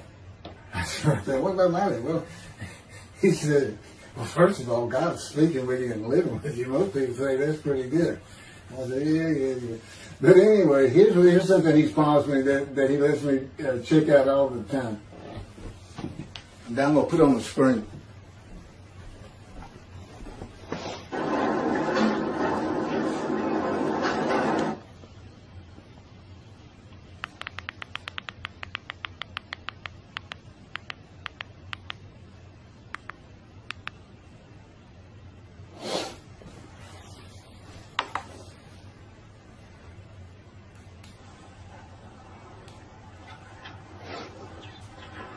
The Radiant GP Cycles, Shorties, Slip-Ons, Code Startup.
27-year headache. Chapter 5 of the life of God's righteous servant of Isaiah 53. The same year I graduated from law school, 1982, my son Justin was born. In 1985, my daughter Brooke was born. And in 1988, my youngest child and daughter, Laura, was born. I was making good money, though I expected a lot more, in my first job with a law firm that specialized in collections. I also tried my first civil case, which, while working there, which was a nerve-wracking event, first trial. The first day I entered the courtroom, the judge asked me if I was a law clerk. I had a very youthful appearance, though I was 28 years old, not 20, common age for a law clerk. My youthful appearance in junior high school and high school with my long, wavy blonde hair, I usually kept in a ponytail, had way too many people tell me I looked like a girl. It is interesting though, at least to me, not one person in my entire life has ever said anything about my disfigured arm. I must have looked like a girl who would beat on you if you did it. When I got mad, there was no hiding it. You could see it in my face and hear it in my words. When I was 28, Brooke was born. I tried my first civil case, and the bane of my existence on earth began. A never-ending headache that I generally thought to be associated with post-traumatic stress disorder. I had terrible nightmares from my youth, but now I seem to have begun grinding my teeth, causing the temporal mandibular joint, TMJ, to ache terribly during the day, and the whole side of my head, the muscular, I don't know what you call it, but underneath the skin of the skull, was always real tight, a tightening of the muscles. It was difficult to even talk to people at some points. For 27 years I had that headache. I tried everything, even surgery on the TMJ, and another surgery where the doctor severed my upper jaw and then trisected it from my skull and spaced it to fit my lower jaw. All to no avail. I could not stop the nightmares and the grinding of my teeth. Mouth guards helped my teeth, but the pressure was still there. I literally feared going to sleep. I didn't want to wake up the next day sometimes because I knew how bad the pain would be there again. It completely ended my dream of being a trial lawyer. So I got an associate position in an oil and gas firm and began learning how to prepare title opinions for oil and gas companies on tracts of land they plan to drill on. Basically, a title opinion is you start from sovereignty, which is when the state granted the land to someone, usually great, large tracts of land, and from there you get parceled out and cut up, and I'd be chasing one small tract within a very large one almost 200 years ago, in the early 1800s, and I would have to create genealogical charts of heirship, for people who died without a will, and they had to know who the family members were, and I got very good at it, and I really enjoyed it. I'd go to small towns throughout Texas and into their courthouses where they would keep all the records of every transaction, of every piece of land in the county. But anyway, there's an awful lot to it. I do go into it in some detail in the book, but I'm not going to for this video.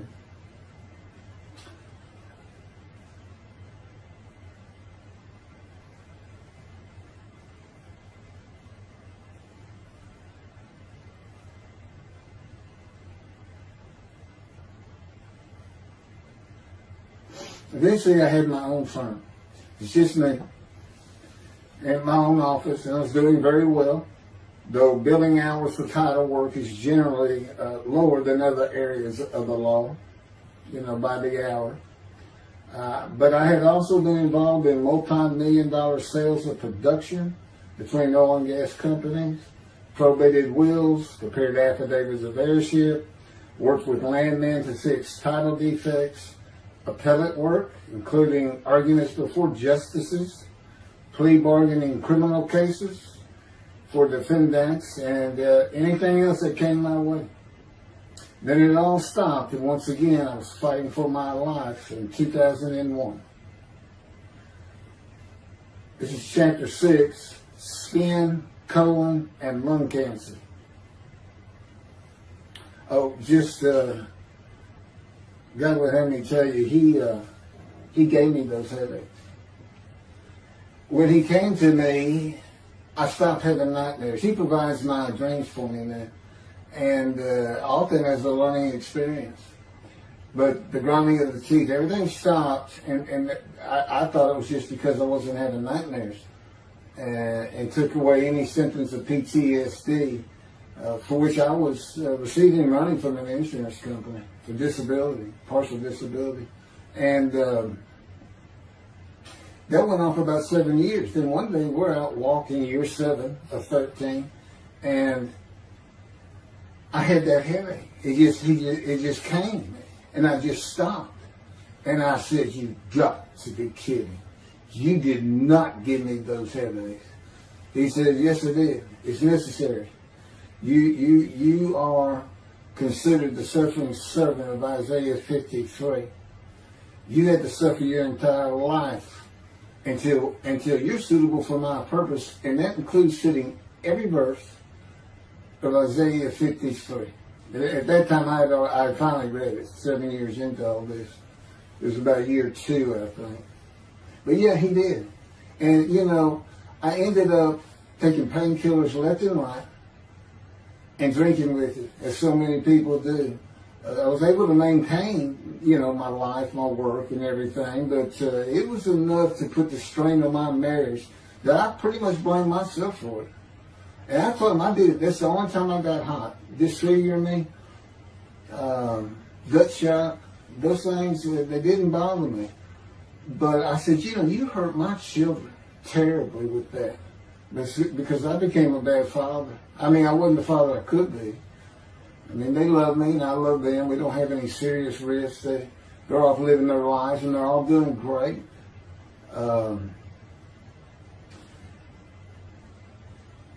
But if they consider themselves anything, they're Christians.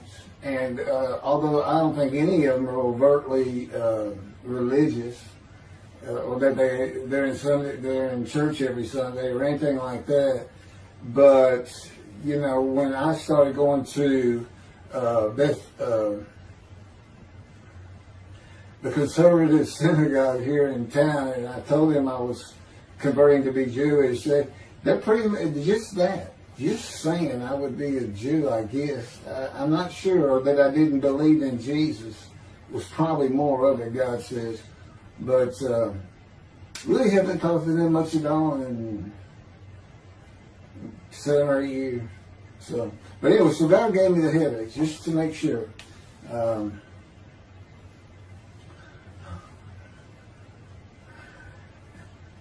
Anyway, I was married to Denise for 18 years, and we divorced in 1997 for irreconcilable differences. We agreed that she maintain custody of the children. The first to leave was Justin, and he came and lived with me. Then Brooke started getting in trouble, who is, as tough as she is beautiful. Her mom's very difficult to get along with. Justin was a lot like me at his age. And trouble followed him everywhere he went. Like me, he was hard to talk to, and like me, his getting out of high school was a coin flip. He's doing great. He learned the oil and gas landman business, and I helped him out as much as I could, and friends of mine helped him out even a lot more. And he's very successful now. Married, no children. Laura's married, no children. She's got a great job. And Brooke is married with 2 children. I have 2 grandchildren. Long life, see his children. You'll see what I'm talking about, long life, when I get to lung cancer that God chose to crush me with. Something had to be done, and to make matters worse, Denise had met a man and they were going to get married. But he didn't want Brooke. to be part of their new family, or Justin for that matter. He wasn't going to go stay with them anyway. Now, I had 2 of the children, and she had 1, but all still in her custody according to the divorce decree. So anyway, I stopped paying child support on those 2, but had not gotten around to the proper revision of the divorce decree when I took Justin and Brooke with me to live on the Big Island, Hawaii. Laura came with us to visit for a month. This oversight on my part resulted in Denise and now her 3rd husband filing papers in divorce court for past child support for all 3 children, for the time I had begun paying her 1/3 of the original amount. I represented myself. I had 1 contempt of court and was locked up for a day, but I never had to pay that money. By verbal agreement, I sent Laura back exactly 1 month later. I could not leave her out, and I wanted her to see where her brother and sister would be living. They were all so close and protective of each other, and still are to this day. And she was so sad. One of the hardest and emotionally painful things I have ever done was put her on the plane back to Houston. I can't think of anything else. The backdrop to moving to Hawaii was my firm was in dire need of new work. But the oil and gas industry was down. It's always up and down. And my clients were not drilling. A landman I knew called and said his sister in Hawaii, a brilliant idolater, but not a good businesswoman, needed help resolving creditor issues stemming from her new offices and equipment purchases. I told him it was a good time for me, as things were slow, and who's going to turn down a free expense trip to the Big Island, Hawaii? So I went and took care of everything without charge, but of course everything was paid for. When I came back to live in Hawaii at the urging of the doctor that I had helped, who did not like the look of an abrasion on my chest, and it had been there for years, I was examined by a friend of hers, and it was cancer. I don't remember what the doctor called it. He removed it in surgery with a 6-inch diameter circular cut, and it was not malignant. I could practice in just about any area of the law, and all I had to do was pass the Hawaii bar exam, one of the toughest in the nation. While studying for the bar, my body, all at once, in a moment, told me something bad was wrong with me. I had been running, swimming, and riding my bike everywhere I went, letting Justin have the car, and had been feeling good and strong. In a moment's time, I was weak and sick while grocery shopping, and there was a pain in my belly and my abdomen. I did not know it, but a large tumor in my colon had burst through my colon, and I was bleeding internally. I did not go to a doctor, which I guess is my nature. That, and I did not have medical insurance. Anyone asking anyone for help unless things were at a critical stage, such as a bullet wound, was something I couldn't do. There's all kinds of personality disorders. I thought surely it would pass, and decided to just give it time and bear up to the abdominal and belly pain. I continued studying and took the Hawaii bar on Oahu and Honolulu in the summer of 2001. I had lived in pain for so many years from my headache, and passing the bar was so important. I just kept going day by day. Pain was getting worse, and but I kept exercising. It's the only time I didn't focus on the pain. I had always been a fast healer, and I thought in any day it would just go away. I finally could no longer take it. Brooke, it turns out, was in Houston visiting with her mom, and I left Justin at our little, we called it the little green shack. There wasn't much to it. We weren't there very often, really, except to sleep. And went to Houston to find a doctor for diagnosis, staying at my parents' townhome, which is where I'm at now. I had allowed my major medical insurance to lapse using premiums for child support when things had gotten lean. I just needed someone to tell me what was wrong. I would find a way to take care of whatever the diagnosis was. Early September, I was close to dying, lying on the floor of a dingy apartment of a friend who traveled for work.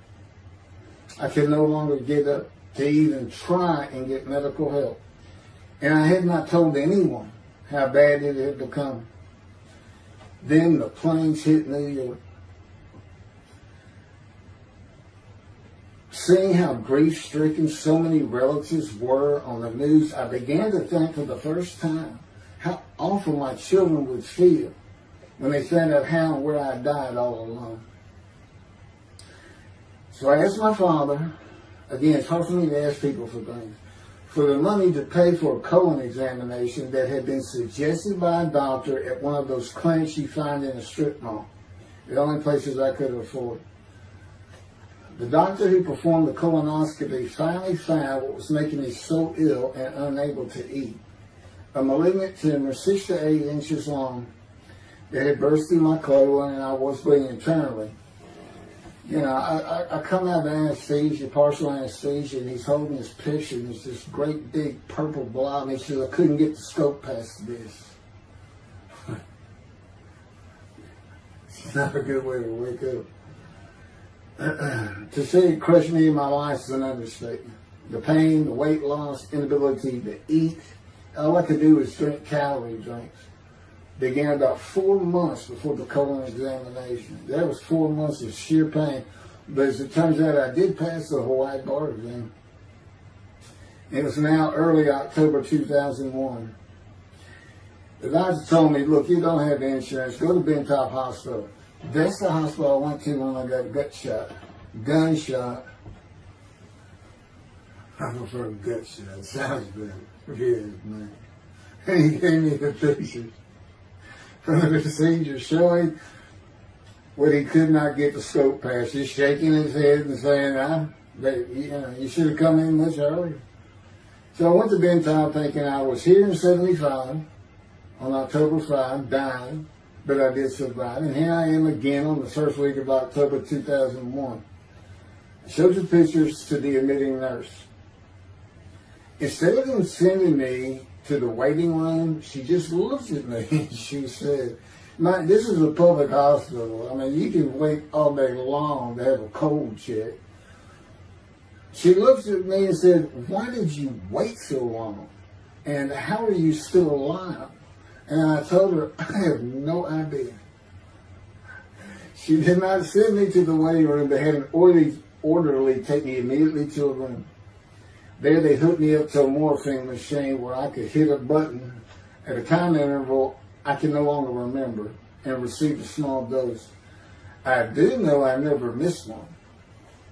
I was very depressed, and my parents who waited in that line for admittance with me looked so sad and depressed. It was not one of my better days, though I finally had some pain relief. Day after day, I lay there waiting for the next test they would run.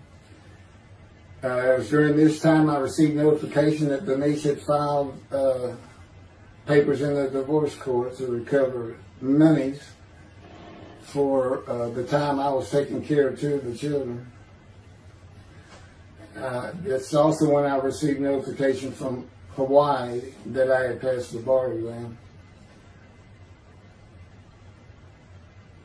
So, Bentop Hospital, what a lifesaver. I mean, young surgeons in like Baylor University, medical schools, it's a prime position to get your hands on if you're going to be a surgeon.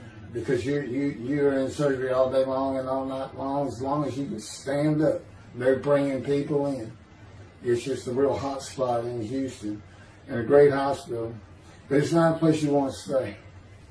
You really don't. My doctor would come in and be out so fast I never knew what was going on. He did tell you my previous surgery to my abdomen, where they opened me up from stem to stern, complicated removal of the tumor. On October 25, my son's birthday, who was now stuck in Hawaii, They cut me open again and removed the tumor. It was about a week or so later, I was released with a schedule for chemotherapy. I returned to the dingy apartment all alone, and I just stared at the television for weeks. I did, and chemo was so depressing for those who had to go into it.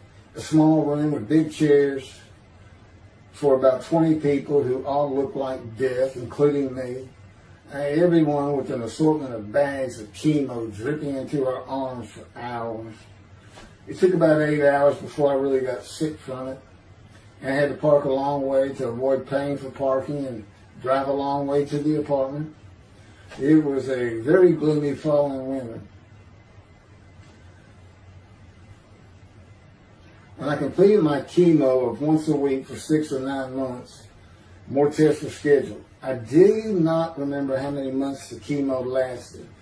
I do remember I did not finish, missing the last 3 sessions.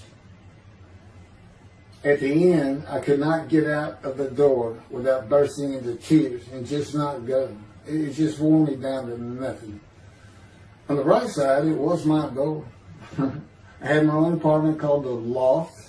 It was brand new and very nice on a bayou close to downtown Houston with a running trail alongside it and lots of woods near Memorial Park where I had been running a 3-mile circuit since high school. I returned to being told to follow-up tests, including x-rays of my chest, and the colon cancer had not returned then and to this day. The chest x-rays were another matter entirely. The doctor told me he had bad news and showed me the x-rays telling me the white spots I was seeing was cancer. They were everywhere. Lungs full of cancer, he said, at a stage I could not be treated with any success. My dad was with me, and I asked the doctor, well, what does that mean? And when he said you need to prepare for death, the look on my father's face was so sad and hurt at the same time I'll never forget. And we've been through some tough things in this house. Every house we've been in. It didn't affect me one bit. I did not feel anything. I was too beat down from the chemotherapy to care, I guess. God tells me I had a lot to do with that. And in fact, no matter what they said, I didn't think I was going to die. But I didn't know that. I just wasn't having that conscious thought. And God says he had a lot to do with that. And of course, he hadn't spoken to me yet. I had never seen a doctor for cancer or any other ailment since that day. I had to get Justin home was all I thought about. But I needed money. I found an old client that needed a title penny for a drill site well. I struggled through that and got my boy back to Houston. And it was tough. I was so weak. And it had been so long since I really had done any title work. And just going to pick the work up and visiting with the client was a major to-do for me. But we got there and I got Justin home and he went to live with some childhood friends. This is now 2002 and going into 2003. I just walked all over the running trails in a 3-mile loop at Memorial Park and in the woods day after day. I didn't think about dying, but I did start. But I did not think about restarting my law practice either. I watched a lot of television and played video games. I watched the Tour de France for the first time and got inspiration from Lance Armstrong.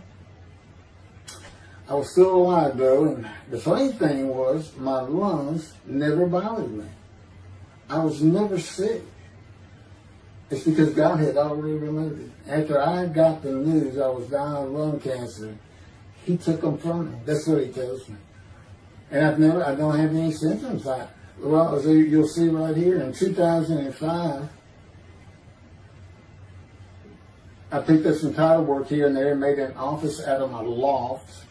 I bought my first motorcycle, soft-tailed lowrider Harley Davidson. First time in many years I was happy. I love riding that bike.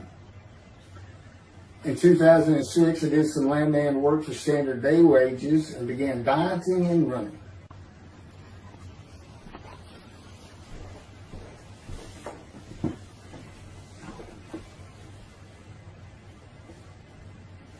Once again, my camera only goes for 29 minutes and 59 seconds, and I'm going to back up just a little bit. In 2006, I did some land work for standard day wages and began dieting and running. I had never been a swimmer in terms of training for it. I love the water and swimming, but I never trained with laps at different paces and various distances. Mostly because I was so slow, because of my right arm. I was reaching an age, though, where endurance in my running was more important than speed. And so endurance swimming was too. In Hawaii, I had seen the athletes come to Kailua Kona, where we live and where the Ironman triathlon begins and ends. Matter of fact, my little green shack was just right on the route where they start. That was a fun week, and it was amazing watching the athletes train and prepare for the race. I would think to myself, a human being, the human body cannot do what they are doing. Yet they were, and they did. It's just amazing. I decided to learn how to swim more efficiently and how to train for distance and endurance. Get a regular and triathlon bike and enter some triathlons. I was so alive and finally a direction and purpose in my life. Training every day for long periods of time. It really helped with my headache, and I slept better. In 2007, I signed up for the March 30, 2008 Lone Star Half Iron Triathlon in Galveston, Texas, and the October 5, 2008 Longhorn Ironman 70.3 in Austin, Texas. You cover 70.3 miles, and you got to do it under 8 hours. And I did real well in the first one. As far as my time, it's 7 hours and a little bit, but I barely made it without disqualification in the one in Austin, and it was primarily because of the hills. It's this very hilly area in central Texas, I guess. But I did make it, and swore I'd never do another one. But I did it after the first one too. It's tough. My insurance is still paying for my inability to work, primarily based on the headache and a diagnosis of PTSD. So I was not working, and I got real serious in training to swim the 1.2 miles in the ocean, and that would be in Galveston and in a lake in Austin, 56 miles on the bike, and a half marathon, 13.1 mile run. That's what I was able to do with a diagnosis in 2001 of lung cancer that could not even be treated, stage 4. And that's just about impossible. It would take a miracle of God for that to happen, because generally you're going to die within 1 year. They say if you get lucky with good medical treatment, you might make 5 years. But 1 year is the standard, if you can make it that long. That's my proof that I offered myself to guilt for God. Because you can't, it's not something provable. All you can do is show the results of that offer. And again, guilt's an emotion. I got way too many videos and everything to get too detailed on it. But that is the proof. You know, I got the colon cancer 20 years ago when the planes hit New York. And it was 2000. Oh, that was 2009, right. Too many things go through my mind when I start thinking about those cancer years. But God, He removed it. He had something for me to do, but that's verse 10. God chose to crush him with the disease. And as I've mentioned, the reason He chose that is to show that I was blemished, defective, could not possibly be an offer for sacrifice, because He knew what the Gentiles were going to do. They were going to put an unblemished lamb in there and call the Jewish people's Bible their own, and use the laws of Leviticus, not unlike Mr. Toby the singer and his 6 million blemished ram sacrificed by Hitler, the righteous servant of God. How that seems to read. He's welcome to respond any way he wants to that. But it's on the video, it's in the book, it's in quotes by him. It's from his midrash, from his site. And he said, share this with everybody. Everybody can take it and just share how great my knowledge is. Well, it's lacking in some areas. There's any question he's an intelligent man. But his reasoning capabilities, in my opinion, at least as to Isaiah 53, are severely wanting. I am that man. And God's going to give the Christians hell with it and with me. Just like I just heard this for the first time on the video. When all of a sudden he had me say that Jesus announced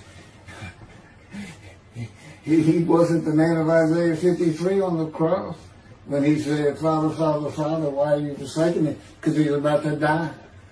In Isaiah 53, who he thought he was, and he's not, who he didn't fit the verses, but he thought he was supposed to be exposed to death. They give him long life, so boldly he goes into the Roman Jerusalem and gets himself taken up. He's not worried. Delusional, yeah, maybe, but as far as I'm concerned, he's nothing but a story. He never existed. And the story starts with the Essenes of the Red Sea Scrolls and the teacher of righteousness. Real quick, I'll go over that. Here's the thing. Their founder is called the teacher of righteousness. Okay? They were great followers of Isaiah. They had the great scroll of Isaiah. They're prolific writers and copyists. They had their own gate at Jerusalem. The Essenes gate. Now, the New Testament never mentions them. You got Pharisees, Sadducees, Essenes, but they never mention an Essene. And Jesus, quite frankly, would have been one of them. Because they embody who he is.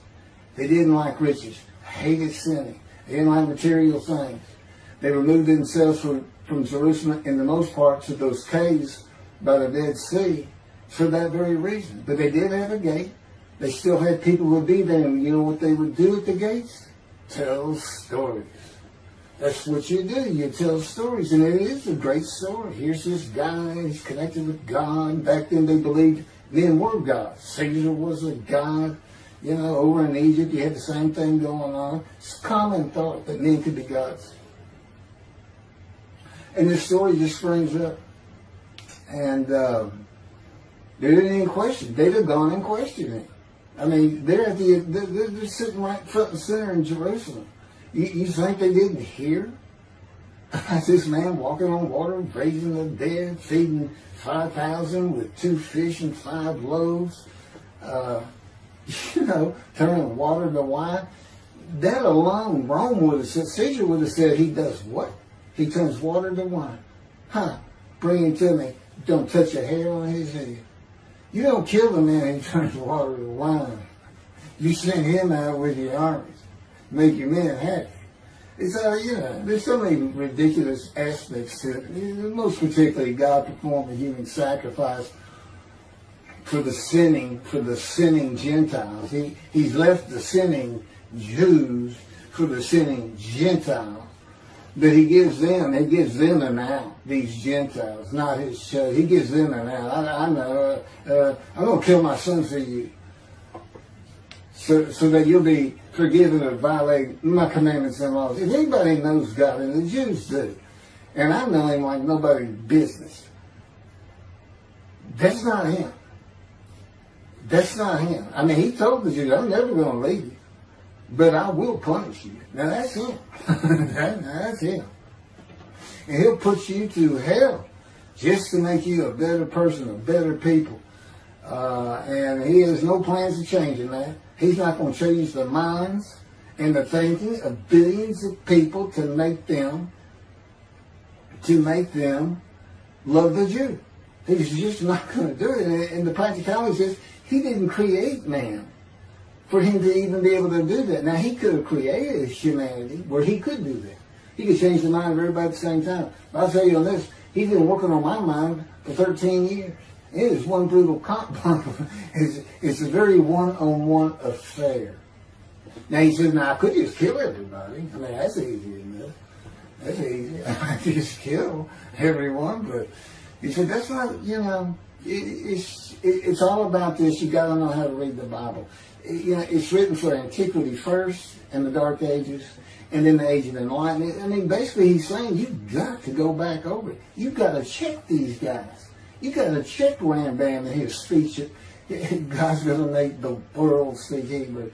Or, they will be the pure speech. You got to check some of this stuff. And I read Rashi's, I went to his Isaiah 53 Midrash, and all I can say is very unimpressed. I've seen what he has to say in Malachi. He didn't pick up on any of this. He didn't know what the angel of the Lord is, the angel of the covenant that you desire. He doesn't know how Moses goes by a burning bush that's not consumed. The angel of the Lord is in there, and God speaks. I do. To me, it's just like, well, you just get some basic concepts, and all of a sudden, and quite frankly, it'll open up the scripture to the Jews. They can put the Talmud aside for a little while. But I will say this. God says, if you can study it, study it. There's all kinds of great things in it. Just be real careful about what you teach from it. And it's useful for heaven. If you like to talk about Talmud as a scholar with other Jews who may very well be in scroll of remembrance with you, you can meet up with them. You'll see them in the meeting places, have them over to your room. Y'all can watch the new earth being created and the new peoples of God chosen, and watch the evolution of the chosen people. And humanity, the same as this one. God says, why would I change it? Why would I change it? When I did it, it was perfect. And you can tell Mr. Singer that the evolution that he's talking about, where all of a sudden the world's going to love the Jews, been going on for over 3,000 years, and it hadn't even. And today, anti-Semitism's up, and David is here. It's not going to happen. Thank you very much. I will be doing. Was that 5 and 6? Yeah, that was 5 and 6. Now the book picks up at chapter 7. It's on a video when God first speaks to me. And it's very interesting. And we'll still be putting some videos out. But I've pretty much covered all the major material. Everything from Isaiah 53, the day of the word, Lord. There's a few more things. And it's a better read than it is a video watch. But, for those who like to read. But it's covered very well in these videos. And now that I put in the personal part in, which is to show how I fit Isaiah 53, and you see the difference in my life. Now, that's the life of suffering. That's a life of pain. That's the life of familiar with disease. They say, gee, well, he died on the cross. He was scourged. He was scourged, and this and that. Do you know how much he suffered in his life? I mean, he's not even in the conversation as a man of suffering. He's not in the conversation. Thousands and thousands and thousands of people died horrific deaths back then and by crucifixion. It's not the only one. This is descriptive of a man and his life, so you can find him, identify him. And what did he do? He never suffered. He was never sick, ever, until the last day of his life. 30 years old, he's got one day under his belt of pain and suffering. To me, that's not, you're not even in the conversation. I mean, that's nothing. That's not even suffering. That's just, you had a bad death, sorry.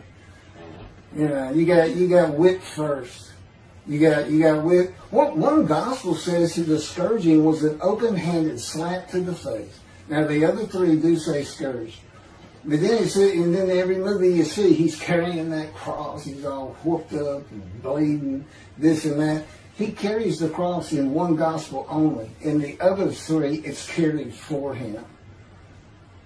And then he's on the cross, and what does he do? Father, Father, why have you forsaken me? And then the gospel says, one of them, and then he gave up the ghost. He gave up and died. I laid in the back of an ambulance for 8 hours, doing everything I could in my power to stay alive. Just gave up the ghost. There's another video where we make that a little bit more humorous. Anyway, thank you for listening, and I guess that's it. Thank you.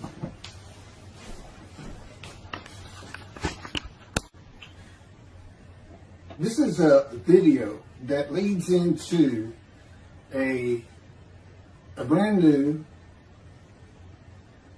very distinct, not heard from before, commentary on Isaiah 53, which begins actually in Isaiah 52, is comprised of 7 videos I put together in the last month or so. And I'm just putting them all together with a lead-in video explaining these things and why it's so new, novel, and has such a different view of the scripture from that which Judaism teaches regarding a Messianic era when David comes, the descendant of David. They often refer to him as King Moshiach. Moshiach means the anointed one. And you'll get the idea from the title of this video real quick. God speaks to an atheist. And it began like this. The doctors who gave me 1 month to live from lung cancer in 2002 that developed from my colon cancer metastasizing would have been surprised that I was still alive, to say the least. I had stopped thinking about the lung cancer years before. The white spots in the x-rays that filled my lungs, like the stars in the night, did not inhibit my breathing or slow me down in any way. At this point in time, I'm training for my first triathlon. And I didn't start small. I did a half Ironman. It's 1.2 miles swimming in an ocean, 55-mile bike ride, and half marathon, 13 miles. They call it the 90.3. One Saturday in the fall of 2007, I was cooking lunch in my small kitchen, post-divorce, and at the stove, when God said, from just a little behind me, as though somebody was speaking to me right here, and above my right shoulder, which is this figure, wash your hands. I turned around to the sink, washed my hands, and turned back to the stove. Now understand, I've been an atheist for 50 years. I mean, I completely denied the existence of God. And then from right here, a small, quiet voice, like an account they had with Elijah at the cave, said, wash your hands.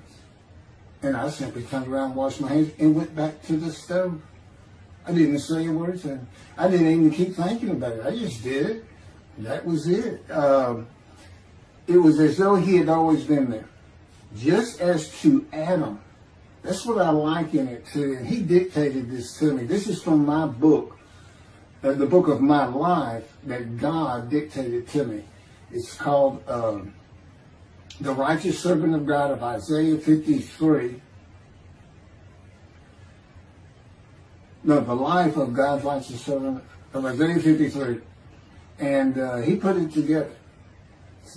And he did it because he actually came to me, as Jeremiah would say, in the womb, but in my first year of life. And like Ezekiel, lit and entered me. So that part of chapter 11 of Isaiah happened well over 62 years ago. That's when that happened. That's when Moshiach was here. For all these rabbis and commentators who have been saying, he's here, no, he's here. Well, he's been here. I've been here a long time. I just wasn't prepared and hadn't even heard his voice yet. But what he did, with Jeremiah, he made sure he was a priestly, godly man and guided his life. With me, it was to make sure I fit every single verse of Isaiah 53 as only I can explain it, what it's for, what it all means, and live a life of suffering familiar with disease. God chose to crush him with disease that he would offer himself for guilt and receive long life to see his children. That's my proof that it happened. They told me 20 years ago, we can't treat this lung cancer. It's too advanced. You're going to die. And you're going to die real soon. You need to prepare for it. And it did crush my life. I stopped working. I just kept waiting to die. And I didn't die now. I'm training at this point in 2007. I'm training for a triathlon. I finally said the heck with it all. And that's the proof. Crushed with disease, exposed to death. That's in verse 12. Exposed to death. And here I am, 20 years later, still going. Hadn't seen a doctor since. Never received any treatment, which is unheard of with lung cancer. And had colon cancer before that, and had skin cancer. I'm a man familiar with disease, that God chose to crush the disease. And these 7 videos put together as one, obviously I wouldn't ask or want, and I couldn't do it, to listen to them all at one time. But I know you can mark your spots and everything. But it was spread out in 7 different videos, and I thought, well, the next video I'll do, I'll have a preamble to it and explain. This is not fooling around. Once you learn my version, which comes from God, of when Moshiach comes, the day of the Lord, which is left out of the Messianic era. But if you ignore me, God says, as my role as Elijah, God says, when he does return to his temple suddenly, it's going to be with, and it's not there, it's going to be with utter destruction to the land. Okay, all this is explained, so I'm not going to keep going in detail and carry on with God first speaking to me, but it was as what Adam would have felt like. This is natural. I mean, to him, you know, having somebody speaking to him from above him, from up here, from within him, it's perfectly natural. And he wouldn't be falling down in reverence and I'm not worthy and all that. It would just be, this person's always talking to me and telling me what to do. The fact that he doesn't see him wouldn't probably enter into his mind. This, you know, that's just the natural order of the world for Adam and me. Particularly today, 13 years later. Still in God's fire of refinement, preparing me. And now we have the books, they're unpublished. Jewish publisher, Christian publishers, I dare not even send it to them. Because how harsh I am on Jesus Christ, who said he was the man of Isaiah 53, and it's because of him I had to get crushed with cancer. That's what that's all about. God doesn't have to crush you to make you offer yourself for guilt. He just seized Ezekiel and put him through the fire of refinement, the anguish of it, and sent him off to be a prophet to the Assyrian, Babylonian exile, of which he was one, actually. Ezekiel, the book of Ezekiel is the key to Isaiah 53. That's my background. See, God, these videos, everything, the way where he put angel of his presence and Holy Spirit, that Judaism doesn't recognize. A host of the Lord's host. It's in the book of Joshua, one time. He did it so they wouldn't find it. He knew what this was going to be about. These are my proofs. This is what it's all about. He set it up for me to be this controversial. You just got to take the Messianic era of Judaism and toss it out the window. And you'll understand why, when God has me explain it to you, he controls everything I do, think, and say. Finishing preparing lunch and ready to watch a Texas A&M football game, I headed to the living room and God said, "Get a napkin." I turned back to the kitchen and got a paper towel, sitting on the couch from about the same place. Sitting on the couch with the television on and my plate in my lap, God said, "Get your TV tray." I got up, set my TV tray in front of me, and placed my plate on it, began eating and watching the game. That night, I was in bed reading a book. From the doorway, God said, "Tomorrow we're going to Bed Bath & Beyond, the store, to buy a shower curtain, sheets, pillowcases, and shop in general for things that you need." I said, "Okay." and continue reading my book. That's God spoke to an atheist. That's how it started. We call it the early years now when we talk about it. It was so different from the way things are and all the same in the same breath. And I have since learned this. It was by his power upon my emotions and thoughts that his presence with me was though he had always been there. In other words, when you read in the Hebrew Bible, God calls somebody's name like little Samuel, and he says, here I am. Here I am.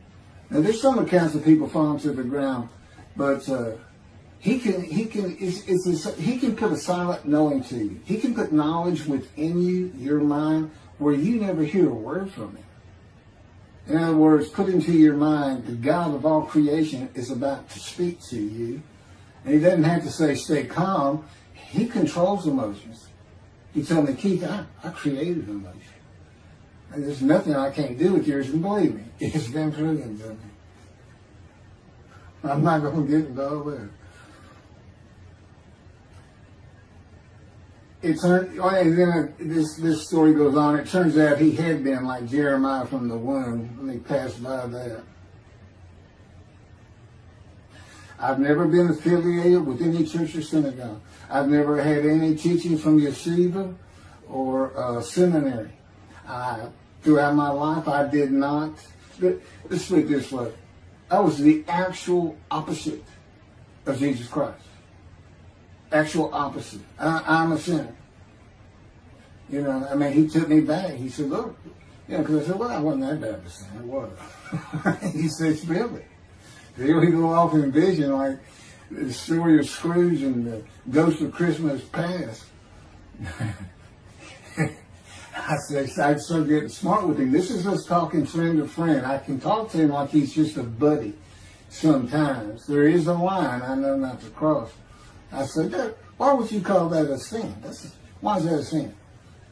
He said, Keith, it's a sin. You lied. I said, yeah, but if I didn't lie, I was going to jail. He said, but that don't make it good. I said, well, which comes first? Going to saving yourself? Or lying? And so what? I didn't believe in you anyway. I wasn't worried about going to hell either. It's just, I didn't think about those things. He tells me, man, I didn't let you. That's why I was with you from the get-go. He wanted me to be fresh. No preordained, settled in thoughts and beliefs on anything. And of course, I grew up in Texas for the most part, so it would have been Christianity. I didn't associate with anybody who was religious. I didn't even know what the term Jesus freak meant. I didn't even know that Jesus died for my sins, supposedly, under their theology. And I didn't know that there was a problem between Judaism and Christianity. Jews and Christians. I didn't know that. I had plenty of Jewish friends. You know, I was in the late 60s, 70s, my formative, going into my teen years, and, you know, he treated everybody as an equal. I never thought about it. Including African Americans, who in my day, we just said blacks. I guess that doesn't go anymore. But had great friends of all kinds. My best friend, I didn't even know he was Jewish until I saw him on Facebook 40 years later. But anyway, let me jump ahead. Okay, this is how God communicates with mankind. This is what the prophets are all about. It's not just Ezekiel, a spirit lit and entered into me. At that moment, God was speaking. And then he says, at that moment, a spirit entered into me, and then I could hear God's words. So he's saying, and that means God is in his spirits. And it's just imagine the presence of God is his mind, and it is composed of elements of the unseen realm that we can't understand, and spirit he created, and the angel of the Spirit, the Holy Spirit, he created. But that's completely different elements. His presence is different from God's presence. But they're like big clouds. And they can float together and be as one cloud. Okay, that cloud is what descends upon you. They are within me and without me. If you, this audience, was in a room with me, they would envelop you all around you. You'd be in the presence of God. The difference with me in that room is that that cloud engulfs me, flows through me. It's within and without me, as though there's no break because of my physical structure.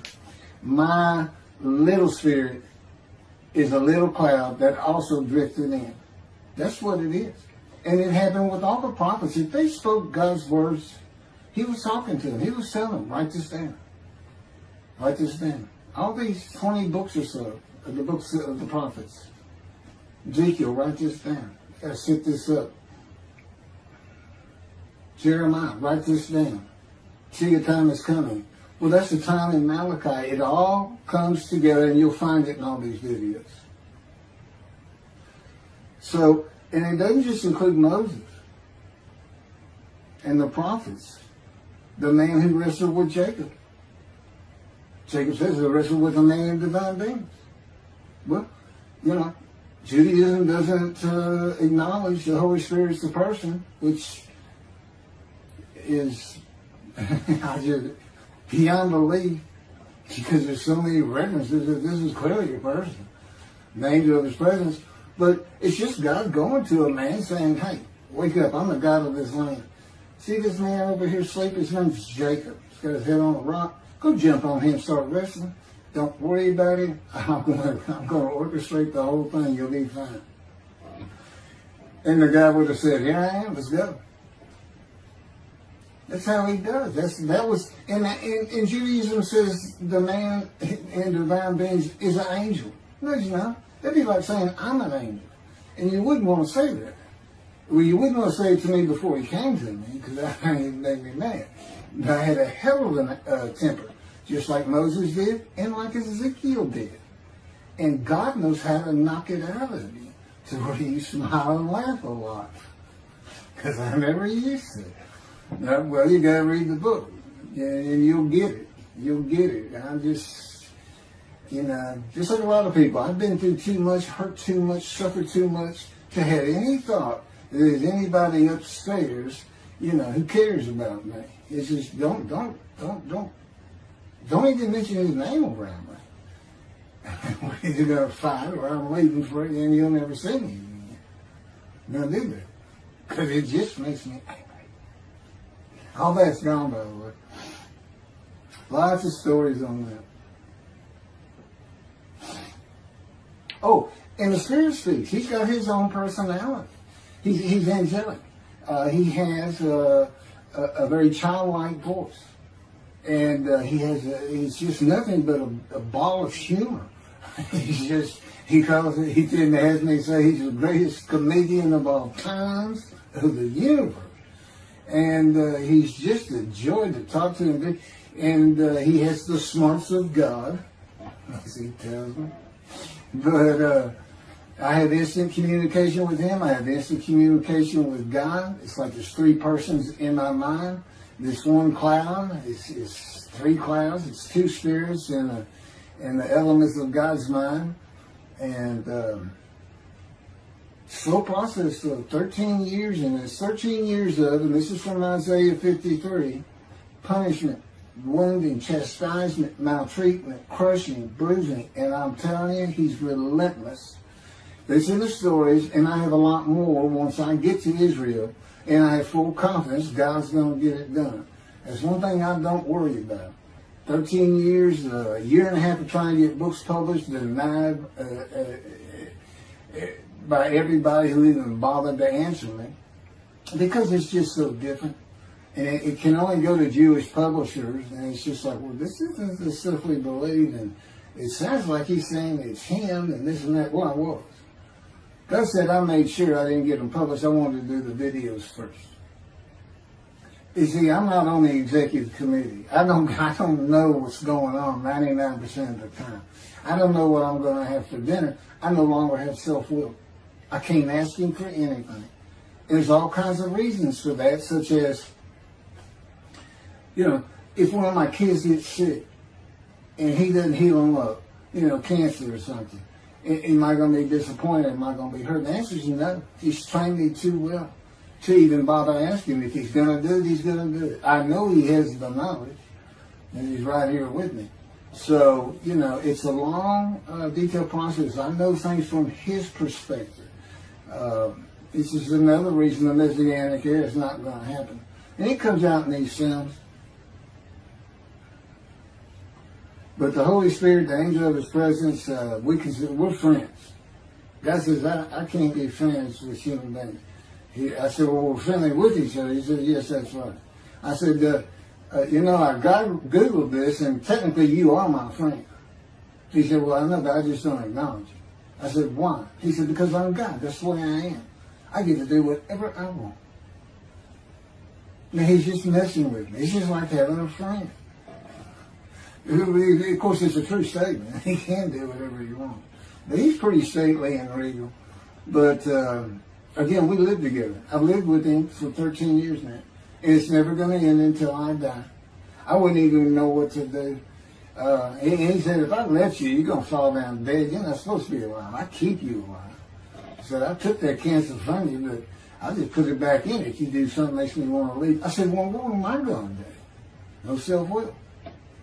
To an extent, no self-thought. And I told him, I'm not even a human being anymore. He said, well, what are you? I said, I don't know. I'm a man and divine beings, but I'm not human. I don't have self-will. That's what distinguishes the human being from the animal. He said, but I'm being the human for you. I'm providing your self-will. So you do, in a way, have it. So you're still a human being. I said, well, I'm dead. He said, why are you dead? I said, because it's like my brain's not connected to my spirit anymore. It's like you're sending all the information in. And that's about heaven. I haven't lived the existence in heaven as to my thoughts, because in heaven you won't have a mind. The heaven for the Jewish people only, I might add. You won't have a mind. God's got to provide it for you. He's got to be you for you as a completely new and different creature. It's still you. It's a very amazing story on how that does. And I'm taught all these things and literally experience them, not only in the real, but in visions. I've had more visions than, if you count every single vision in the Hebrew Bible and the New Testament, I've had easily double that.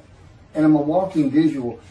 God's communication, and this actually shows up in the story of Moses. He won't let me tell right now. But he puts images in your mind. Instead of saying a sentence, you get something in your mind, a picture. Anyway, I call it visuals. And you can be wide awake for those. And I can be in vision wide awake. Okay, so we finished our shopping. You get shower curtains and everything. And God said, let's go to the bookstore and get you a Tanakh. To which I replied, well, what's a Tanakh? I didn't Hebrew Bible, okay. Well, I know the Holy Bible, the New Testament and Old Testament. And on we go. I'm starting to learn for the first time. At Barnes & Noble's, we looked at all the Hebrew Bibles and purchased the Jewish Publication Society's Tanakh, the Holy Scriptures, which is a translation that began in 1956. It was published in 85. Men who spent 30 years on the Leningrad Codex, the oldest Hebrew Bible in existence. They started from scratch. I hear these rabbis and people saying, well, I know what these translations are, this and that, and this, and God says, just go with the JPS. They hit it right just about every single time. I've only found one thing that I don't understand how they missed it. But it's in 53. This is the 1985 edition. That's the best translation you can get out there. And I don't just hear God speak to me. His presence is heavy. And I'm also, it says he pinned Ezekiel's arms behind his back with his cords of power. And by his cords of power, Ezekiel could not leave his house. That's in Isaiah 53. He took him from the land of the living. Took him from society. The man of Isaiah 53 lives, so he's taken from society, but that doesn't, from the land of the living, that doesn't mean he died. And there's no crucifixion in 53. So, you start to see how Ezekiel is so important in this. And that's where you find out about the covenants of friendship that come with God in the day of the Lord when Moshiach comes. Again, you don't hear anything about it in this Messianic era. I'll tell you this. I think the Jewish people are going to like this better. I think throwing out all that rubbish Judaism has been teaching from back in antiquity, that's where they're stuck, and see what's really going to happen with God coming back, a man in divine being, with the capabilities of Moses, Elijah, the descendant of David. All their attributes, okay, are in me. I can be each and every one of them, and I can be all four of them at one time. And God can speak through me. So, it's going to be fun, and he wants his temple rebuilt. That's the purpose of Isaiah 53. It says, a purpose which might prosper of God. But it doesn't tell us what the purpose is. Well, we find it in Malachi 3. I'm sending my messenger before me to clear the way for me, and I shall return to my temple suddenly. But the covenant that comes with David says, I'm going to place my sanctuary amongst you. He already knows it's not going to be there. And then we have Elijah in Malachi 3. Well, he's got a purpose that might prosper. And if it doesn't, God comes with utter destruction to the land. And again, you don't hear it with the Messianic era. Utter destruction to the land. There's 7 million Israeli Jews. How can you not read that and go, that sounds an awful lot like I'm going to raise up armies against you? How can you just ignore that? Well, anyway, we're getting fixed up. And the purpose that might prosper, I never believed that. I think that just hooks the man of the righteous servant of God of 53. I think that puts him with, he's got the same purpose as Elijah. Elijah's supposed to bring the families back together through the laws and teachings God gave Moses, or being mindful of them. That's the new covenant. It's an amendment. It's an amendment that also has a new inclusion of sin forgiveness. Over the last 63 years, God's presence has resided in Texas, Louisiana, Florida, and Hawaii. And he is more than ready to return to his land, Israel. Because wherever I am is where his presence is, and those are all the different states I lived in over this time period. Wherever I go. As a matter of fact, if you see me in Israel down at the old city or down at Tel Aviv, you can turn to your friend and say, hey, I know where God is. I said, really? I thought he left. Some people say he died. I said, no, you see that guy over there? He's all around that guy. And some say inside too. That's what it's going to be like. God says, when we get to Israel, we're never leaving again. I said, I wanted to see Great Britain. He said, it's like, did you just ask for something? I was like, oh. Yeah, that's good. I hope I fry if I hit the border and cross over. I hope I just burn up, bust in a combustible flame. But anyway, that's where he wants to be.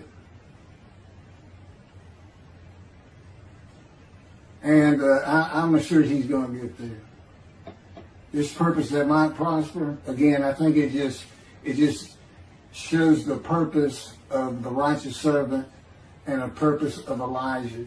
Because he knew I was going to be teaching. There's only, in the day of the Lord, as you would imagine, he wants to have all the prophecies fulfilled, be done with the prophecies. And there's only a handful, 4 men to come that we've never seen. The descendant of David, prophet like Moses, Elijah, and of course the righteous servant. We only have one description. Even the sages knew you got to have a description of the descendant of David. It's Isaiah 53. They called him in the Babylonian Talmud the leper scholar. You'll see me referencing it on just about every video. In other words, I'm saying, look, it's not Jesus, it's not the people Israel is taught today.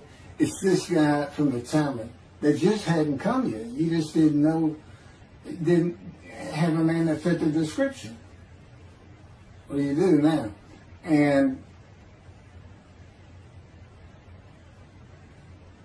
two covenants. The friendship covenant, which is actually in two parts, Ezekiel 34 and Ezekiel 37. One part of which is, I'm going to put my sanctuary amongst my people. And the other part, interesting enough, has to do with the land blooming again, which is Jeremiah 31. See, a time is coming, the land will bloom again. See, a time is coming, the cities, after desolation of many years, 2,000 plus actually, will be restored and Jerusalem rebuilt.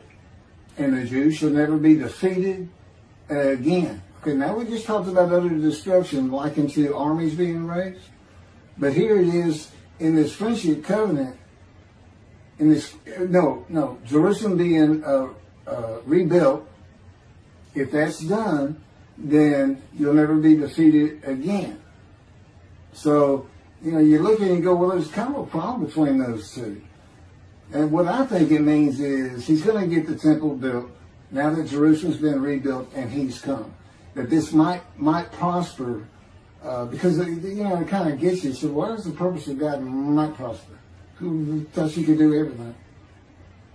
And he said, well, in a large part, my people got to listen to you. They got, especially the rabbis, they never listen to my prophets. They're all full of themselves. Think they know everything. Well, he starts getting angry. And see, that's not good for me. Because all of a sudden he wants to make me better, which means suffering. You got to keep him away from those movies. I'll tell the spirit, say something funny. Get a funny guy around here. We talk friend to friend too. Well, anyway, I'm going to let you. There's a lot more, but this story's in my book. Hopefully, after spending time and understanding who I am, that this is here. It's happening. I don't care what the rabbis think or say. Look, I'm a prophet of God. I'm a man in divine things. If I say something contrary to what they think and say and believe, they're wrong automatically. It's a given because God is the one telling me all these things. It's His book. They're wrong automatically. And He is livid that I'm having this problem with Isaiah 53 being the people Israel. Well, it's in the videos, but you ought to see the arguments they really put back before that for Isaiah 53:10 and other verses. Rabbi Tovia Sandgrav's Judaism, he went Christian. The Christians went to the laws of Leviticus, animal sacrificial laws, and said Jesus is the unblemished lamb. That's why, and they're using, Leviticus, where you could offer a lamb and for unintentional sins, but nevertheless, they turned it into he was a human sacrifice, which he says himself. He says, God no longer wants bulls and goats for sin. He prepares my body for sacrifice. These human sacrifices, and God made the sacrifice to Gentiles so they didn't have to obey His commandments and laws. From an atheist who comes in with no religious background, I read that and I look up face to face with God wherever He is at that moment.